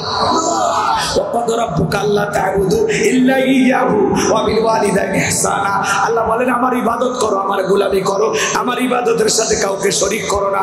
আমার ইবাদতের পর তোমাদের দায়িত্ব হলো মাতা পিতার খেদমত করা। আল্লাহর ইবাদতের পরে আল্লাহ দায়িত্ব দিলেন আমরা যেন পিতা মাতার খেদমত করি, তাদের সাথে সদাচরণ করি, উত্তম ব্যবহার করি। বিশ্বনবী বলেছেন ওমা জান্নাতুকা ওয়া নারুকা, তোমার পিতা মাতাই তোমার বেগেস, তোমার পিতা মাতাই তোমার দোজর। সেই পিতা মাতার মনে কষ্ট দেওয়া যাবে না, দুঃখ দেওয়া যাবে না। যুবক রে, মায়ের মনে কখনো ব্যথা দিবা না, বাবার মনে কখনো ব্যথা দিবে না। সেই মা বাবার চেহারার দিকে তাকাইলে আল্লাহ পাক আমল নামায় কবুল হজের সব লিখে দেয়। সেই পিতা মাতার খেদমত করে তাদের সুসন্তান হয়ে কারা কারা জান্নাতে যেতে চান, দুই হাত তুলে আল্লাহকে দেখান। আল্লাহ সবাইকে দোয়া করবো। ঠিক আছে, এদিক খেয়াল কর, হাত তুলে হাত তুলে। পিতা মাতার খেদমত করবো তো ইনশাআল্লাহ।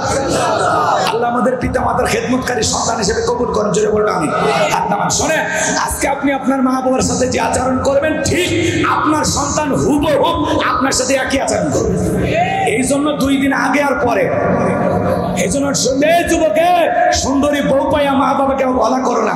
বইয়ের ভালোবাসা বইয়ের কাছে, মা বাবার ভালোবাসা মা বাবার কাছে। কাউকে বেশি প্রাধান্য দিতে গিয়ে কাউকে অবহেলা করার সুযোগ নাই। কথা কর। শ্বশুর বাড়ির যৌতুক পাইয়া মা বাবাকে ভুলে যাইও না। ওই যৌতুকের মতো লক্ষ লক্ষ টাকা তোমার পিছনে মা বাবা খরচ করেছে, কথা কোন ঠিক কিনা? এই জন্য যুবকদের পায়ে হাতে অনুরোধ করি, মা বাবার মনে কষ্ট দিবা না। একটা শিক্ষিত লোকের গল্প করেছিলাম, বাড়িতে অনেক ভিআইপি খাবার, মনের গোস্ত, রস, বিরিয়ানি, অনেক কিছু। তো খাবার শেষে একটা ভাঙা প্লেটে কিছু এঁটো খাবার দিয়া তার ছোট্ট শিশুকে বলতেছে এটা তোমার দাদুকে দিয়ে আসো। ছেলেটা বলতেছে এখনকার বাচ্চারা তো কম্পিউটার, জন্ম হওয়ার সাথে সাথে বিজ্ঞানী হয়ে জন্মায়, কথা কয় না। দেখে বলে আব্বা এই ভাঙা প্লেটে দাদু খাবে, আমরা যে এত ভালো খাইলাম, দাদুর জন্য এঁটো খাবার কেন?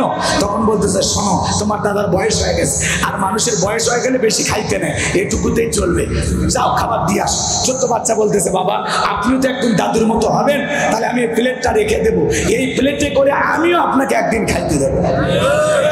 যেই বলেছে শিক্ষিত লোক, বিবেকের দরজা খুলে গেছে, বলে বাবা কলেজ ইউনিভার্সিটি শিক্ষক যা দেয় নাই তুই আমারে দিলি। এই কথা বলে প্লেটটা ফেলে দিয়া সন্তানকে বুকে জড়ায় বলে বাবা আজ থেকে আর কোনোদিন তোর দাদার সাথে এমনটা করবো না। এই কথা বলে বাবাকে স্ত্রী রুমে ফেলাইয়া গেছিল। সেখান থেকে বাবাকে তুলে 2-3 তলা বিল্ডিং এর উপরে নিয়ে যায়, বাবাকে গোসল করায় দিয়া, বাবার শরীরে তেল মালিশ করে, নতুন জামা কাপড় পরাইয়া বাবার খেদমত করতেছেন, আদর যত্ন করতেছেন। এই দৃশ্য দেখার পরে বিবি ডেকে বলে কি বাবা এইভাবে তোমার বাবার আদর যত্ন করতেছে, ব্যাপারটা কি? তখন ডেকে বলে চুপ কর, বেশি কথা বলবি না, আজ থেকে আমার বাবা আমাদের সাথে থাকবে, আমরা যা খাবো বাবা তাই খাবে, আমরা যা করবো বাবাকে তাই পড়াবো, বাবার সাথে আর বেয়াদবি করবি না। আর যদি কোনোদিন আমার বাবার সাথে বেয়াদবি করিস 1 2 3 পাতায় দেবো বাপের বাড়ি। না পুরুষ হন, পুরুষ হন, সময় নাই, তাছাড়া সাইজ করলে কথা বুঝতে পারছেন? আমরা পিতা মাতার খেদমত করবো, কখনো মা বাবাকে অবহেলা করবো না। কেন অবহেলা করবেন? এটা কাজ। এ যুবক, বউকে পাইয়ে মা বাবাকে ভুলে গেলি, বেঈমান, স্বার্থপর।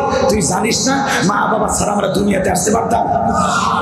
তাহলে এই জন্য নামাজের সময় নিকটবর্তী, আর কথা বাড়াইতে পারলাম না। পিতামাতার খেদমত আমরা করবো ইনশাল্লাহ। এরপরে লোকমানে হাকিম আরো কয়েকটি উপদেশ দিয়েছিলেন যে বাবা দিনের আলোতে রাতের আধারে গোপনে প্রকাশ্যে যা করো, তুমি যদি সরিষার দানার পরিমাণও ভালো কিছু করো ওইটা আমলনামায় লিপিবদ্ধ করা হবে।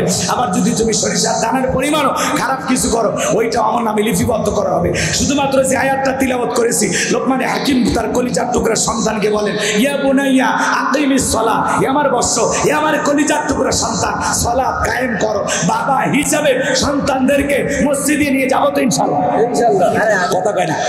পৃথিবীর সকল বাবা তারা যে বাবা তার ছেলের হাত ধরে মসজিদে নিয়ে যায়, একদিন কুসিঙ্গে না দিলে বকা দেন, ছেলে কুসিঙ্গে যায় না, বলে না যায় না, মা বকা দেয়, কুসিঙ্গে গেলি না, স্কুলে গেলি না, আজ তোর দুপুরে খাওয়া বন্ধ।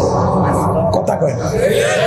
কিন্তু সন্তানটা যদি জহরে নামাজ না আদায় করে, আসর না পড়ে, কোনোদিন অভিভাবক এভাবে শক্ত শাসন করে না। পিতামাতার উচিত সন্তানদেরকে দিনমুখী বানানো, নামাজি বানানো, আল্লাহ ওয়ালা বানানো। কথা কয় ঠিক কিনা?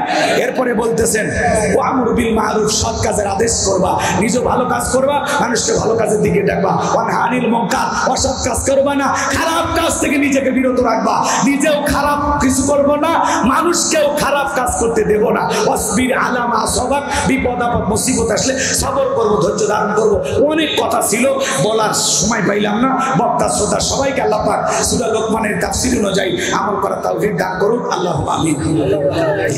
রব্বানা যালামনা আনফুসানা ওয়া ইন লাম তাগফির লানা ওয়া তারহামনা লানাকুনান্না মিনাল খাসিরিন। আল্লাহ তাআলা বাইসা যুব সমাজ কর্তৃক আয়োজিত আজকের মাহফিলের সভাপতি হযরত মাওলানা আব্দুর রহমানকে আল্লাহ কবুল করেন। প্রধান অতিথি জনাব মোহাম্মদ মনিরুল ইসলামকে আল্লাহ কবুল করেন। আল্লাহ তাআলা আজকের মাহফিল আয়োজন করেছেন আখতারুজ্জামান সুজন ভাইকে আল্লাহ কবুল করেন। রব্বুল আলামিন তার বাবা মারা গেছে, লাশটা পর্যন্ত এখন দেশে পৌঁছাই দেয়। তাদের কলিজায় যে কত ব্যথা, কত কষ্ট, এটা তারা সারা দুনিয়ার কেউ বুঝবে না। আল্লাহ তার বাবাকে আপনি মাফ করেন, তার বাবার কবরকে জান্নাতের বাগান বানায় দিন। আমরা যারা হাত তুলে ধরেছি, অনেকের মা নাই, বাবা নেই, মানে কবরে চলে গেছে, পাশে চোখের সামনে কবরে মানুষ সেই তো আল্লাহ।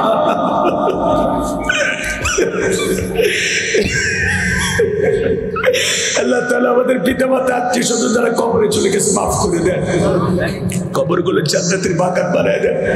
রব্বি রহমহুমা কামা রব্বায়ানি সগীরা, রব্বি রহমহুমা কামা রব্বায়ানি সগীরা। পিতামাতা যাদের বেঁচে আছে আল্লাহ তাদের নেক দোয়া নেওয়ার তৌফিক দাও। পিতামাতার খেদমত করে তাদের মুখে হাসি ফোটায়া তাদের সুসন্তান হওয়ার তৌফিক দিয়ে দাও। পিতামাতার দোয়া নিয়ে জান্নাতি মানুষ হওয়ার তৌফিক দিয়ে দাও। আল্লাহ আমাদের আত্মীয় স্বজন পাড়া প্রতিবেশী যারা কবরে চলে গেছে মাফ করে আল্লাহ তাআলা আজকের মাহফিলে নগদে বাকিতে যত মানুষ টাকা পয়সা দান করেছে আল্লাহ কবুল করেন। আমার মা বোনেরা অনেক টাকা দিয়েছেন, আল্লাহ কবুল করেন। পাশে একজন কবরের সাহিত্য একজন মানুষ, আশেপাশে যত কবরস্থান আছে আল্লাহ বাইশা চাঁদপুর গ্রামে যত মানুষ মাটি নিচ্ছে সাহিত্য আল্লাহ আপনি সবাইকে মাফ করে সকলের কবর জান্নাতের বাগান বানায় দেন আল্লাহ। দিনের বেলায় স্বল্প টাইমের কারণে আমি পুরো আলোচনা শেষ করতে পারলাম না, অনেক কথা ছিল, অনেক কিছু বলার ছিল। আল্লাহ তাআলা যা বলেছি, যা বলতে পারি নাই, বক্তা শ্রোতা সবাইকে আমল করার তৌফিক দিয়ে দেন। আল্লাহ তাআলা আজকের মাহফিল বাস্তবায়ন করার জন্য লাইটিং মাইটিং পোস্টার ব্যানার ডেকোরেটর বাইরে সহ স্বেচ্ছাসেবকের দায়িত্ব যারা পালন করেছেন সবাইকে তুমি আখিরাতের উত্তম জাযা দান করে।